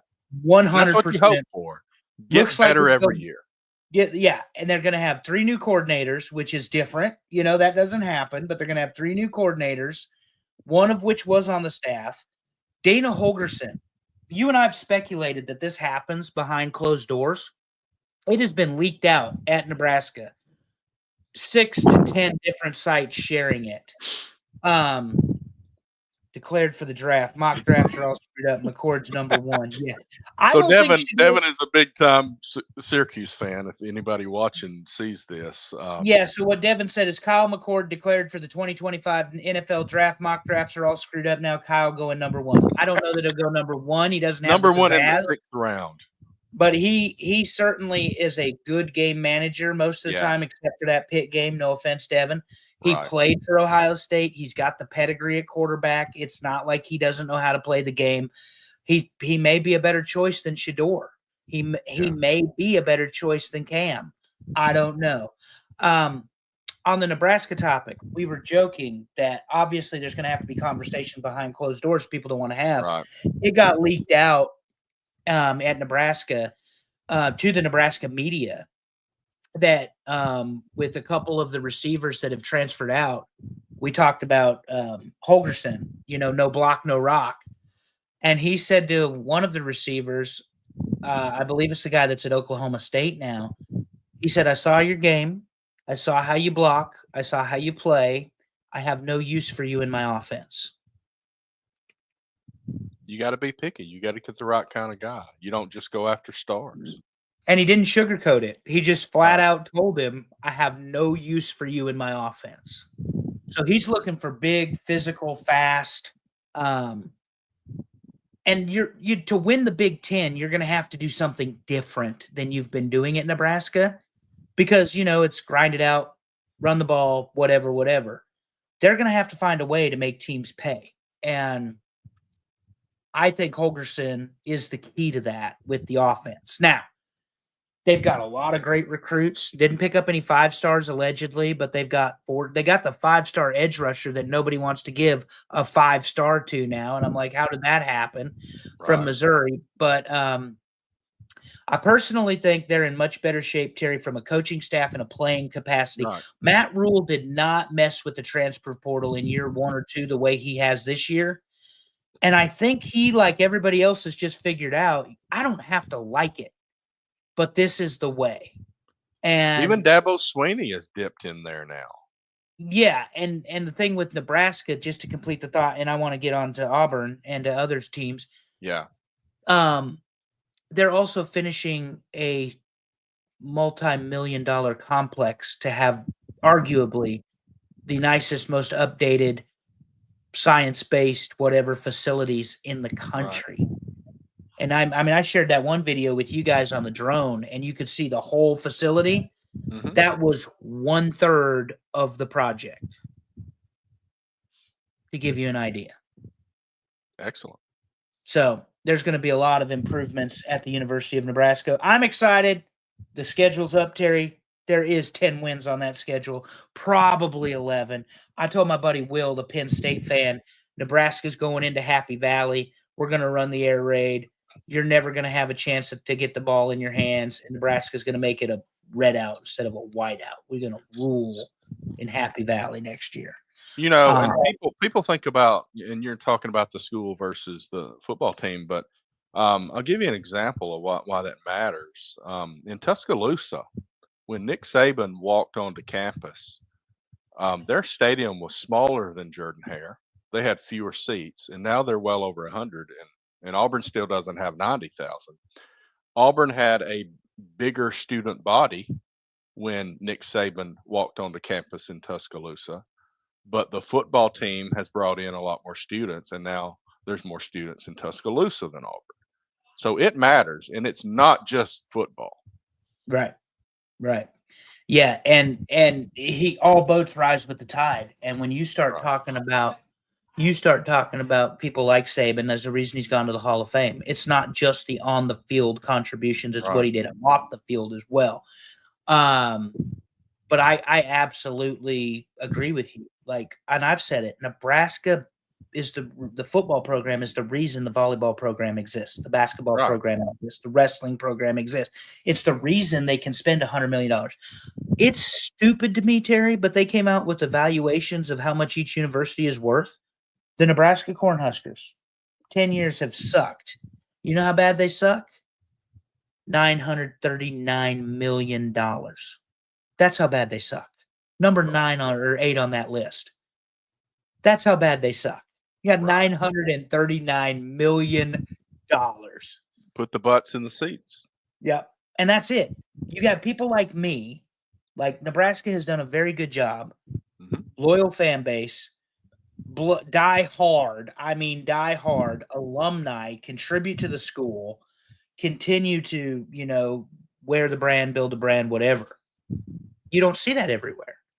I joke with you about Alabama fans because, I love Nick Saban. That's why I watched Alabama football for 17 years. Yeah. 16 because I didn't see him in 07. It started in 08. But I'm going to tell you what, Alabama football isn't nearly as fun to watch anymore as it used to be. Right. And, there's we have conference bowl comparison. You say you have a slide for this, Terry, in the notes. I do, and let's take a look at it. So this is straight from the NCAA.com website. This is the current standings before the championship game. And Big Ten SEC, basically Big Ten beat the SEC in their head-to-head, and that's the difference here. Yep, and they ran away with it. They went 5-1 against the SEC this year. Yeah, so SEC was 8-7, Big Ten 10-6. Obviously, the Big Ten can be 11-6 or 10-7, depending on what Ohio State does.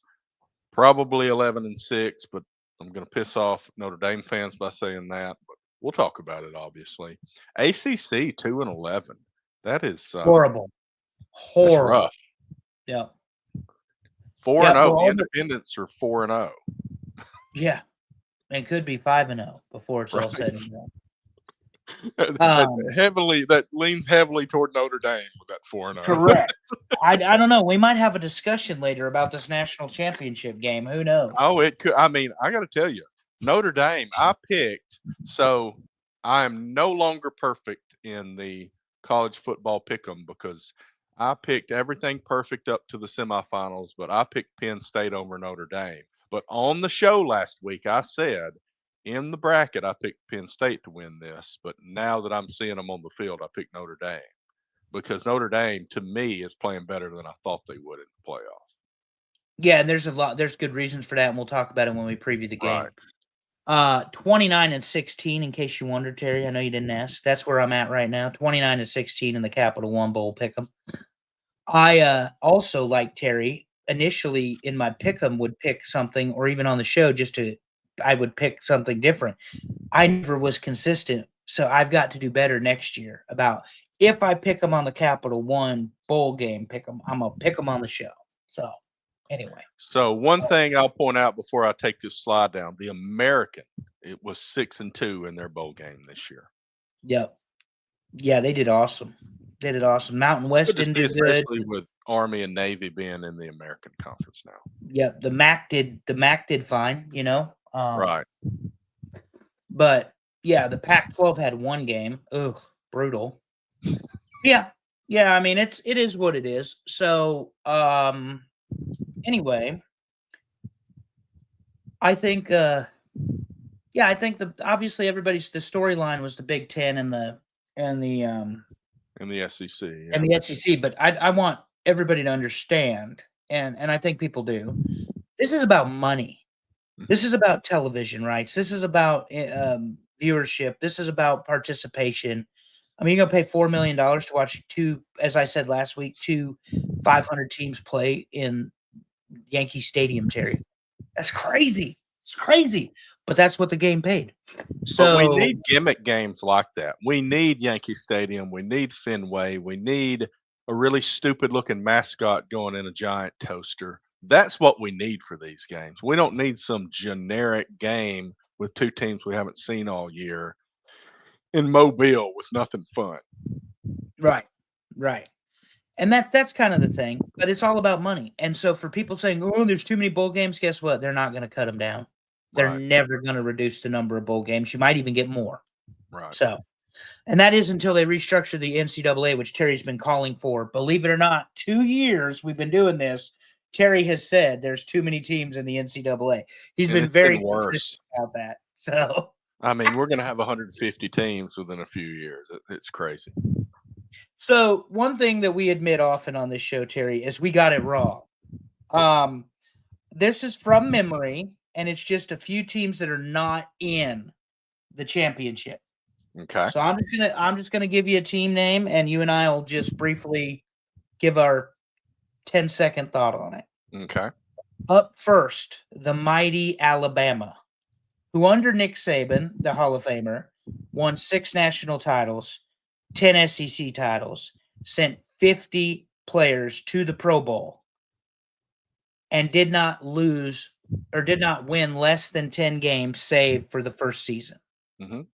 Kellen DeBoer, 9-4, lost to Michigan in his bowl game, lost games he probably should have won.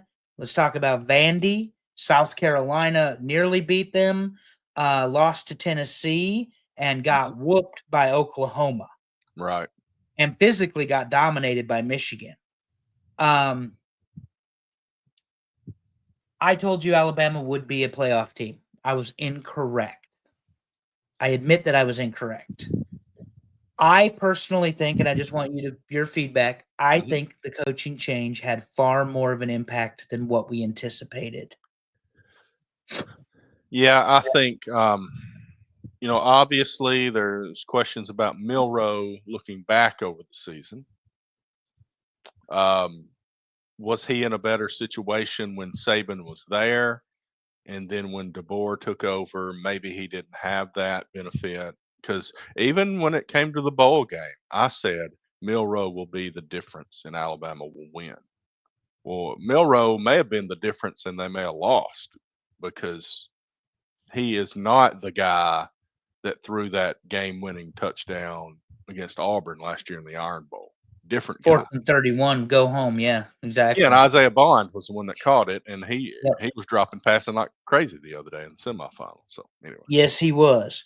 Yeah, you and I agree there. I think Alabama is an undisciplined football team.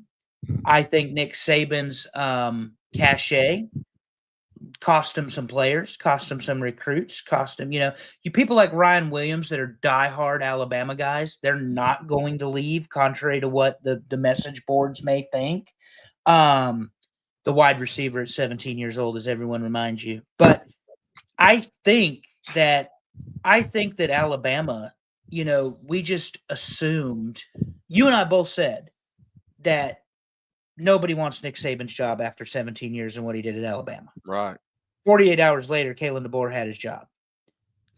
And Kalen DeBoer honestly was given the keys to a Ferrari. Right. And should not have ever looked back. 9-4 is unacceptable in Tuscaloosa. Am I out of school when I say that? I agree, but I want to give you a parallel here. No, I was asking a question is the way I meant to say that. No, I said, yeah, I agree. Because you live in Alabama. For Alabama fans, is 9-4 an unacceptable finish? For the fans, they will say yes. But I think reality is they could be at risk of doing the same thing they did after Bear Bryant left and hold new coaches to too high of a standard and never be satisfied with a winning coach. Now, they got lucky to get Saban.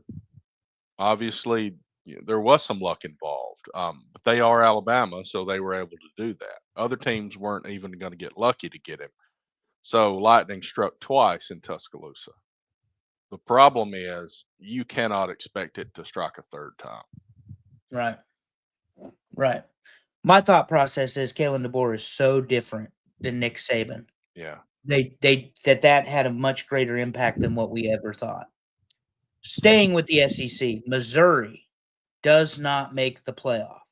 I stood on business, as the kids say, Terry, and told you Missouri was a great football team and they would make the playoff. You agreed Missouri was a great football team, but weren't sure that they could make the outside. You thought they'd be the last one in if they had a chance. Right. They let us both down this year, I think, Terry, because we liked watching Missouri play football and felt like they were just under recruited. They just didn't have the athletes. Right. After watching Missouri a second year and doing the show with me, what do you think now? I think that They were decent, but there were questions about could they be the same team losing the running back from a year ago. Yeah, the And I don't know all-purpose if that back who I ran don't know if everything. that Yeah. yeah, and that's why people kept doubting Missouri last year, and they were underdogs and they would win games. And Missouri was decent, but they just didn't have that this year. And I tell you, it's easy in a conference like the Big Ten or a conference like the SEC to barely lose a whole bunch of football games. Mm-hmm. 100%.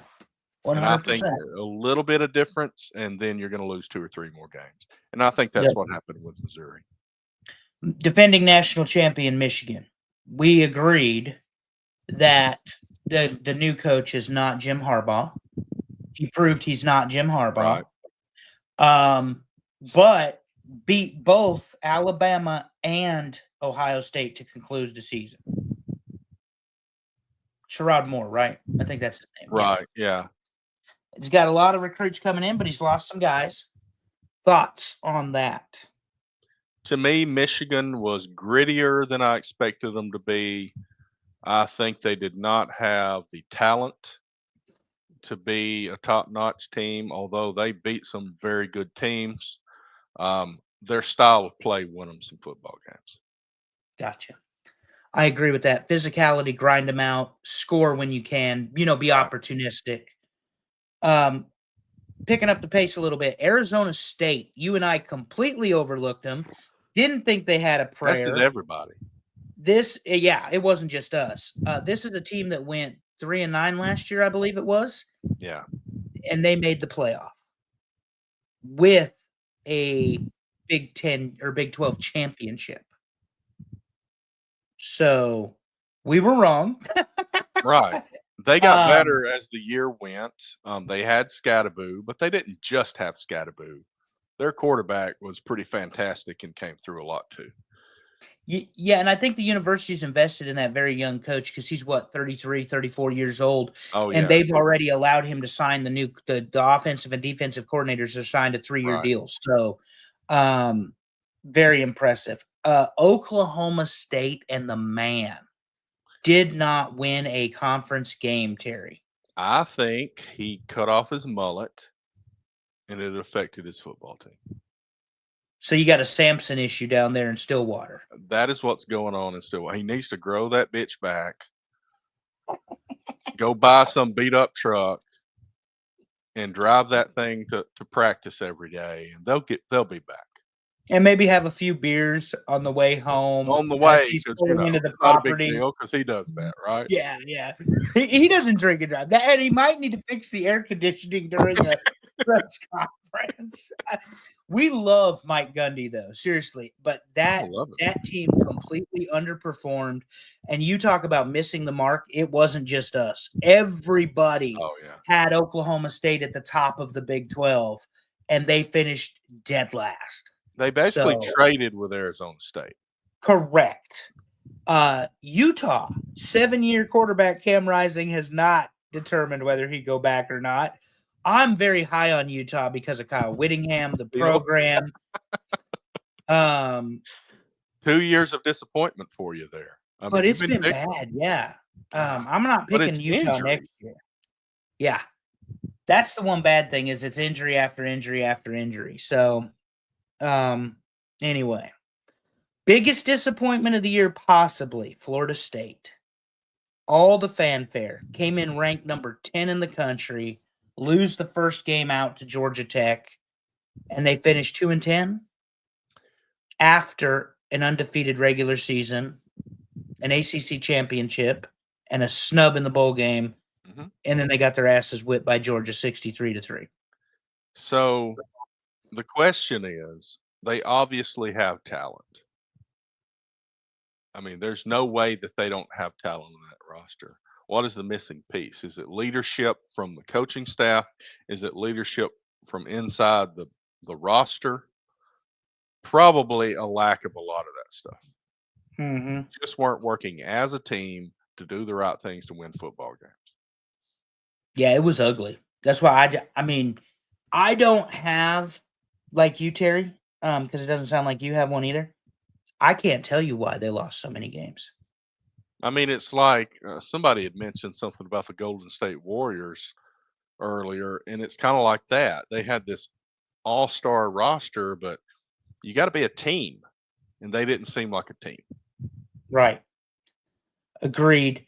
Oh, there's my note. I was going to say. Up next, Florida. Billy Napier retains his job, which I, in a very loud, clear voice, said there's no way that they're going to keep this guy. So Billy Napier, head coach, will be back next year. Got a very good recruiting class, has a good transfer class. Showed up again at the end of the season there, Terry, after taking that big L to Miami. Right.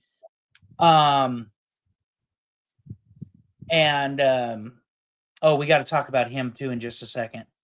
Coach Prime as the Dallas Cowboys potential head coach makes me laugh. But anyway, Florida. How shocked are you by the result in Florida, knowing that when we previewed the season, they had to play UCF, Miami, Florida, and then Florida State, and then the SEC schedule? And it was one of the tougher SEC schedules, comparatively speaking. You know, we Correct. talk about Texas did well all year, but they played the lower part of the league.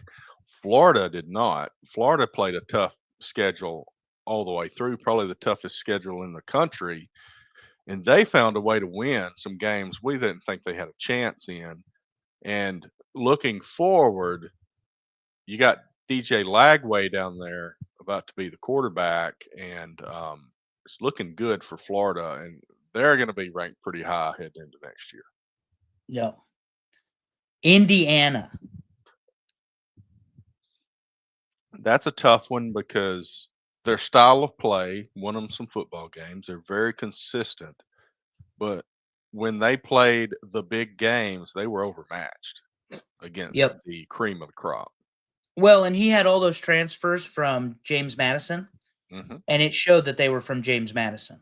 Right. And what I mean by that is they just got outclassed athletically. They got beat up and they got outclassed. And he's an arrogant shithead.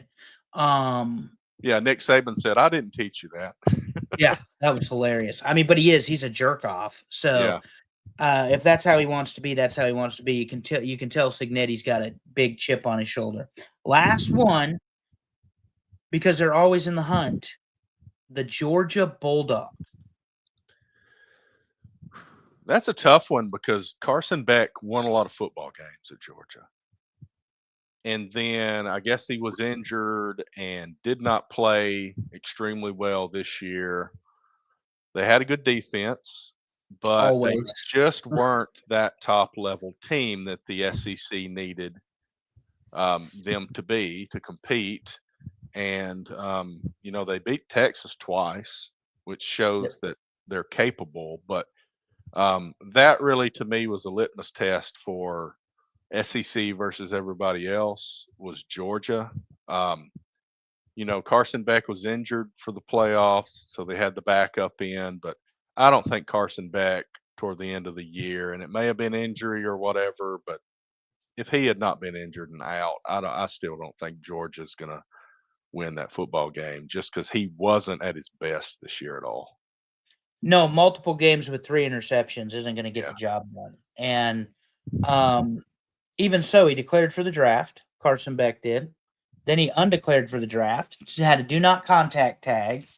And he has now signed a $4 million NIL with the Miami Hurricanes, which I know you love as much as I do. Right. This seems to be their pattern. Somebody declares for the draft, and then they end up at Miami. Yeah. $4 million to play quarterback at the U. And then he's not even going to be able to do spring training because he can't even throw a football till April. Correct. Insanity, that kind of money. Also, just to mention a couple coaches real quick, Terry. Tom Allen, defensive coordinator for Penn State, had a great year again. Dabo's going after him for the Clemson DC. And I don't have to remind you probably, but just for our listeners, if you're unfamiliar, Dabo Swinney won 2 national championships. He had the benefit of having Trevor Lawrence follow Deshaun Watson at quarterback. That's two pretty good quarterbacks, even if their NFL run does not show that. In college, they were God mode at Clemson. They had a big offensive line, a good running game, great receivers, and a defense that just harassed and annihilated teams, for the lack of a better way to say it. They also had Brent Venables. The missing component at Clemson has been a very active, blitzing, pass rush defense. Tom Allen definitely brings that, and we're going to talk about that in the semifinal football game here in a minute. It's very interesting, though, that the minute the game's over, Dabo's after him. Penn State defensive coordinator. Yeah, I think Clemson's on the rise for sure. You better watch out because Dabo decided it's 2025, and he's going to start using the transfer portal. He's going after better coordinators. I think that's a team to watch. Especially and as a reminder, Dabo has 2 national championships, has been at Clemson 15 years, I think it is now, 16 years, 2008. So 17 years? Yeah. I mean, he's been there forever. Right. Anyway, maybe not 17. Maybe it's 2011. Regardless, Dabo's been there for double digits. He's won 2 national titles. They won that string of ACC champions. I think it was 10 years in a row, Terry, because Florida State was not good. They won all those ACC championships. And the man is 54, 55, somewhere in there. He is not old. He's not near retirement age, and he can keep on coaching. So, interim head coach in October of 08. Okay. So he has been the Clemson man since October of 2008.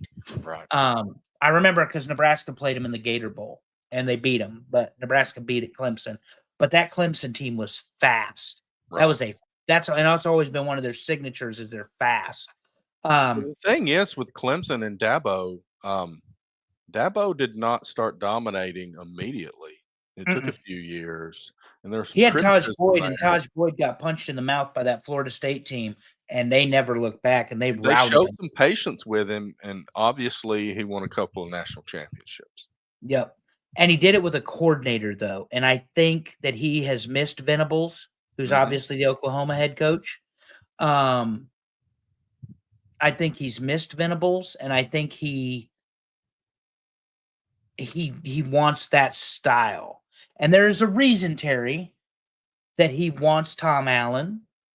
Tom Allen's defense for Penn State helped get them to the dance that I believe we're ready to talk about. Let's start it up. First thing we're going to talk about is Notre Dame and Penn State. And this was a heck of a football game. Notre Dame wins 27-24. Very good. Penn State, though, ran the ball well, but not a single receiver on Penn State's team had a reception. Nope, just the tight end, number 44, and then the other tight end. But yeah, not a wide receiver. No wide receiver had a reception for Penn State. I guess the running backs had them too. And right. They're both running backs are committed to come back to Penn State next year. Just so you're aware. Pretty clean game. Very physically violent game. This was a great football game. Obviously, you can see Notre Dame bend, but they did not break. And that is Marcus Freeman coaching. That's Al Golden, defensive coordinators coaching. Mm-hmm. These guys know what they're doing to get the most out of their players. There's a couple mistakes that Riley Leonard made. Obviously, 2 turnovers, two interceptions. But this game was everything we thought it would be, Terry. 15-round prize fight to the very end. And look at third down comparison here. Yeah. Notre Dame 11 of 17. Yep. To Penn State 3 of 11. That's crazy. Yeah, and Al Golden confused Aller. They blitzed. They stopped. The run game, they had 200 yards. Okay, run 8 yards at a time. That's fine. But you're not getting in the end zone. And it was 0-0, and then it was 10-3, and it was 10-10, and then of course, ends up being 27-24. A lot of points scored in that fourth quarter. Defenses got tired, you could tell, Right. but Notre Dame had just enough to stop Penn State, and I believe they did a fake field goal that worked, and I mean, it's just the cards fell right for Penn State or for Notre Dame and Marcus Freeman. And there is a mindset. Now, everybody said, Notre Dame had an easy schedule, blah, blah, blah. They buzzsawed everybody like they were supposed to, with the exception of Northern Illinois, that fluke game they lost to a non, I believe it's an FCS school. Or maybe a very MAC, maybe. Oh, maybe. Okay. Yeah. If they are, it doesn't matter. They're not a very good football team. Allegedly not good enough to beat Notre Dame, but they did on that day, 16-14. And their defense showed out and showed up. But my point about Notre Dame is that with Marcus Freeman as the head football coach, there is a toughness mentality that they have. So when they played Indiana, they beat Indiana up. When they played Boise, they beat Boise up. Or no, that was Penn State. Notre Dame played who did they play last? Georgia. They beat up on Georgia. And when they played Penn State, they played physical football. So the question of does Notre Dame belong has been answered. They 100% were rightfully in this tournament, in this playoff. Penn State has gone back to can James Franklin win the big one. He won 2 playoff games.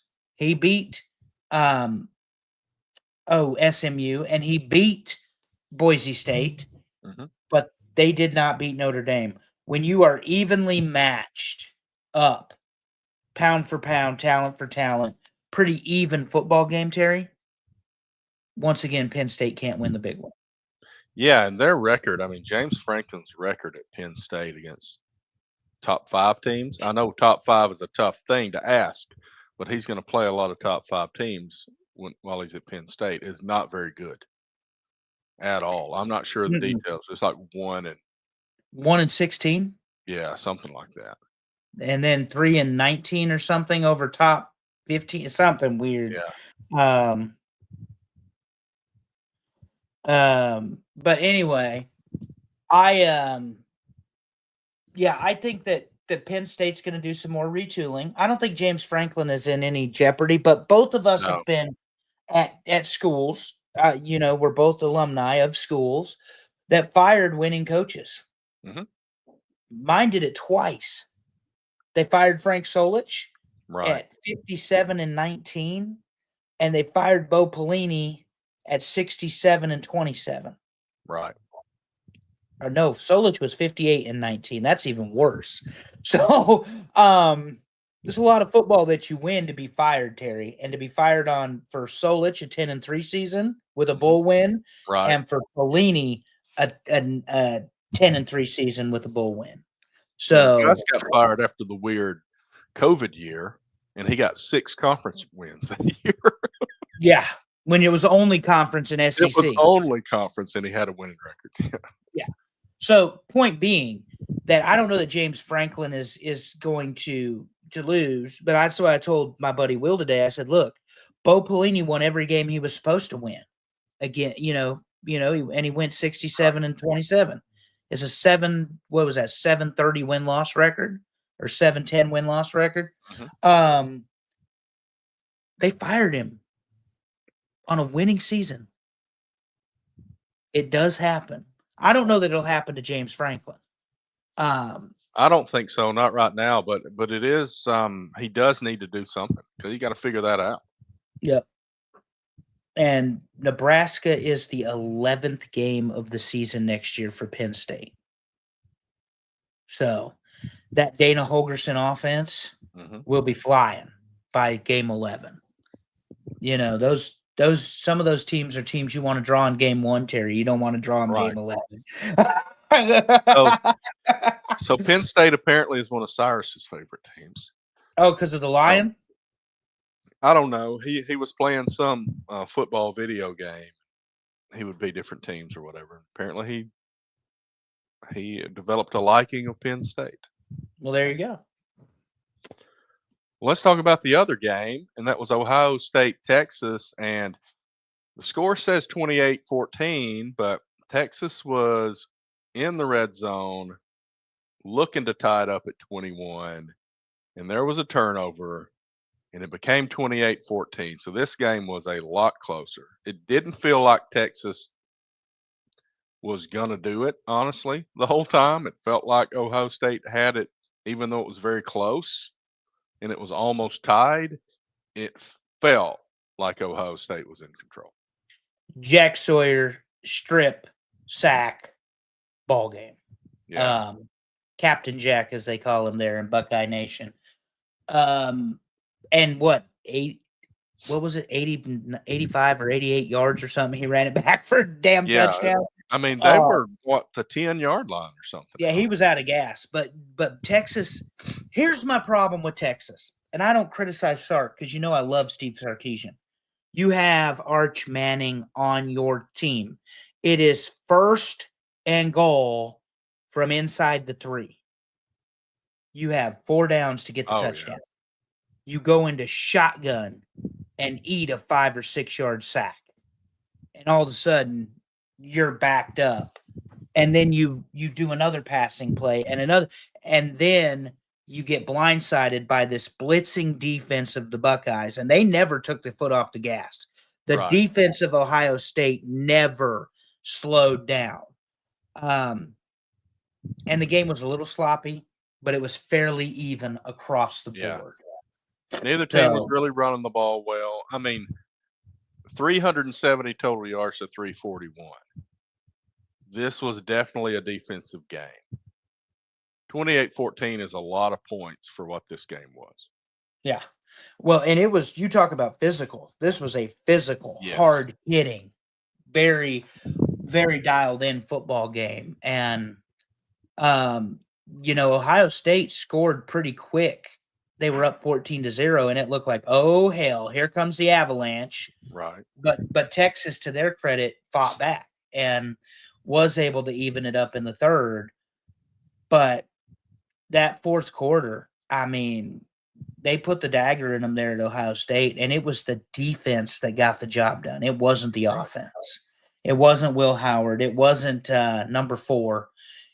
Because he got bracketed all night long. He was double and triple covered. They were so concerned about him that it opened up the other game for other players. So that's something Freeman's probably going to note in his game plan against Ohio State with Notre Dame.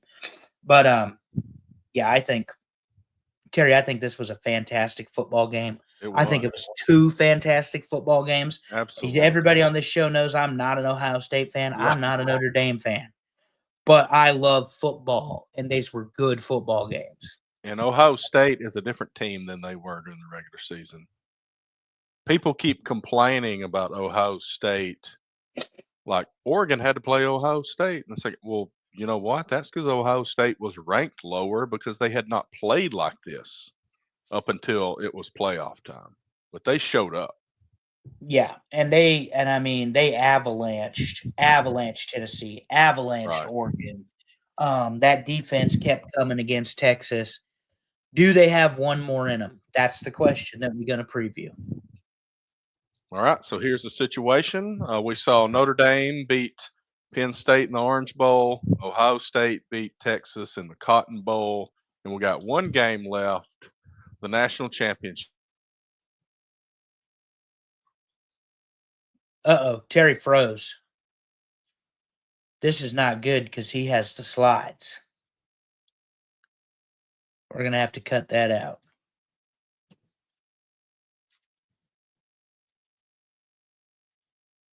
I'm going to send a text message while we're recording. Y'all may be able to hear me, but Terry has definitely frozen. And it might be all the Xbox him and Cyrus have been playing.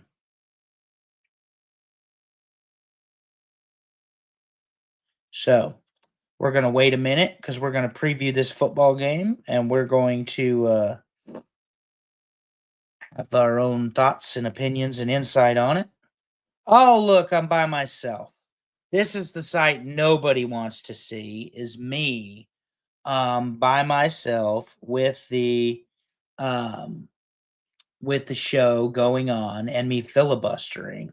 Right now, we got the Rams playing the Vikings. The Vikings been pretty good all year, but the Rams are winning. This is pro football, of course. Last playoff game got moved because of that horrible fire in California. So they're playing in Arizona, it looks like. But right now, the Rams are they're just shredding the Vikings defense. It is 24-3 with 9.5 left. Stafford just hit Cooper Cup, excuse me, for a big gain. Yeah, and the other thing is on this, this will be one of our last football shows, and then we're going to go back to the regular hour as well for anybody listening to us or watching us still on YouTube or Twitter. We'll be going back to the hour format, maybe hour 15 format, where we just do the regular show up until the spring game. That was an announcement we were going to make. And, we'll keep you updated on all the football and stuff. Will Bill Belichick make it to June 1st before his buyout turns from $10 million to $1 million? Terry's back. There he is. Okay, so sometimes you people on the live show get to see the nonsense that my internet does. Sorry about that. I will quickly get us on the right page, and we'll do like you said and cut that out the best we can. But let me get back to what I was saying. And I think everybody quit watching us, but that's okay. We are going to record for ourselves and publish I this. drove them all off, Terry. We knew it was me was the problem. But we will publish as we are. Sorry about that for anybody that was on the live. Yeah, I don't suggest MediaCom. Anyway, Notre Dame, Ohio State national championship game. These are two good defenses. They focus on toughness in their lines. Notre Dame's a little bit better at grabbing the turnovers. Otherwise, they stack up pretty much the same. And that's the one unique thing that we have found, Terry, once you got to the quarterfinals. These games really started to match pretty even teams. So maybe there was some method to the madness of the selection committee. I will say this, Notre Dame gives up a few more points, gives up a few more yards, but the turnover margin may be where they win this football game. Right. Not talking about statistically, I'm talking about, does Ohio State Will Howard commit a fumble or an interception? Does he make the mistake that Notre Dame can make him pay for? And Riley Leonard in that offense. Who knows? Who knows? But I think at the end of the day that Notre Dame, Ohio State, it's going to be another fight. They're both sore. They're both tired. They're both injured a little bit. I will never, ever, ever root for Ohio State to win a national championship. And I know that you picked them for your bracket. So Notre Dame by a field goal over the Buckeyes for the national championship. The first since 1988 or 89, whenever Lou Holtz was there. Just to rub it in Ryan Day's face some more so we can talk about that next week. So a couple of weeks ago,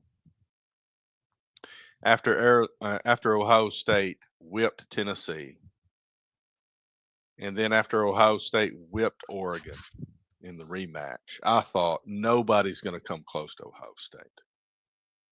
But Texas was right there. I know it ended up a 2-touchdown game, but it was very close to being tied late in the game in the fourth quarter. Yep. I think Notre Dame is playing better than Texas has been playing. So that makes me wonder. This is, to me, this is not going to be Ohio State with a cakewalk over Notre Dame. But I think Ohio State still has enough in them to win this. And realistically, I'm thinking a field goal, 4 points, something like that. Spread is 9.5. I just don't. Just for your information. I just don't see them beating them that bad. I don't either. I mean, I get that Notre Dame didn't play the same type of schedule, didn't play 3 top 5 opponents that Ohio State played this year. But they have done everything they were supposed to do, with the one exception of losing to Northern Illinois. And they didn't play in a conference championship, but guess what? Neither did Ohio State. So does it matter? Right. So they've had the same amount of games, same amount of play, same amount of opportunity. This is as even as you can get. But I refuse to pick Ohio State, so give me Notre Dame. And that is nearly as painful, but Marcus Freeman makes it easier. So because I like him a lot. But that's where I'm at, Terry. I'm going with Notre Dame. Storyline too. Plus, we have to disagree about something. Right. Well, I mean, that's also a good storyline with Marcus Freeman going up against Ohio State for national championship. I mean, they're really going to play on that until this game happens, and that's huge. So we'll see. I think it's going to be another hard-nosed game, probably not very high scoring. I'm thinking more like a 28-24 Ohio State, something like that. Yeah, I don't think this is going to be we're off to the races. Right. This isn't one of your light the scoreboard games up, Terry. Check the bulbs. Pay the power bill. This isn't one of those. I don't think. Because neither team has allowed an equal opponent to do that.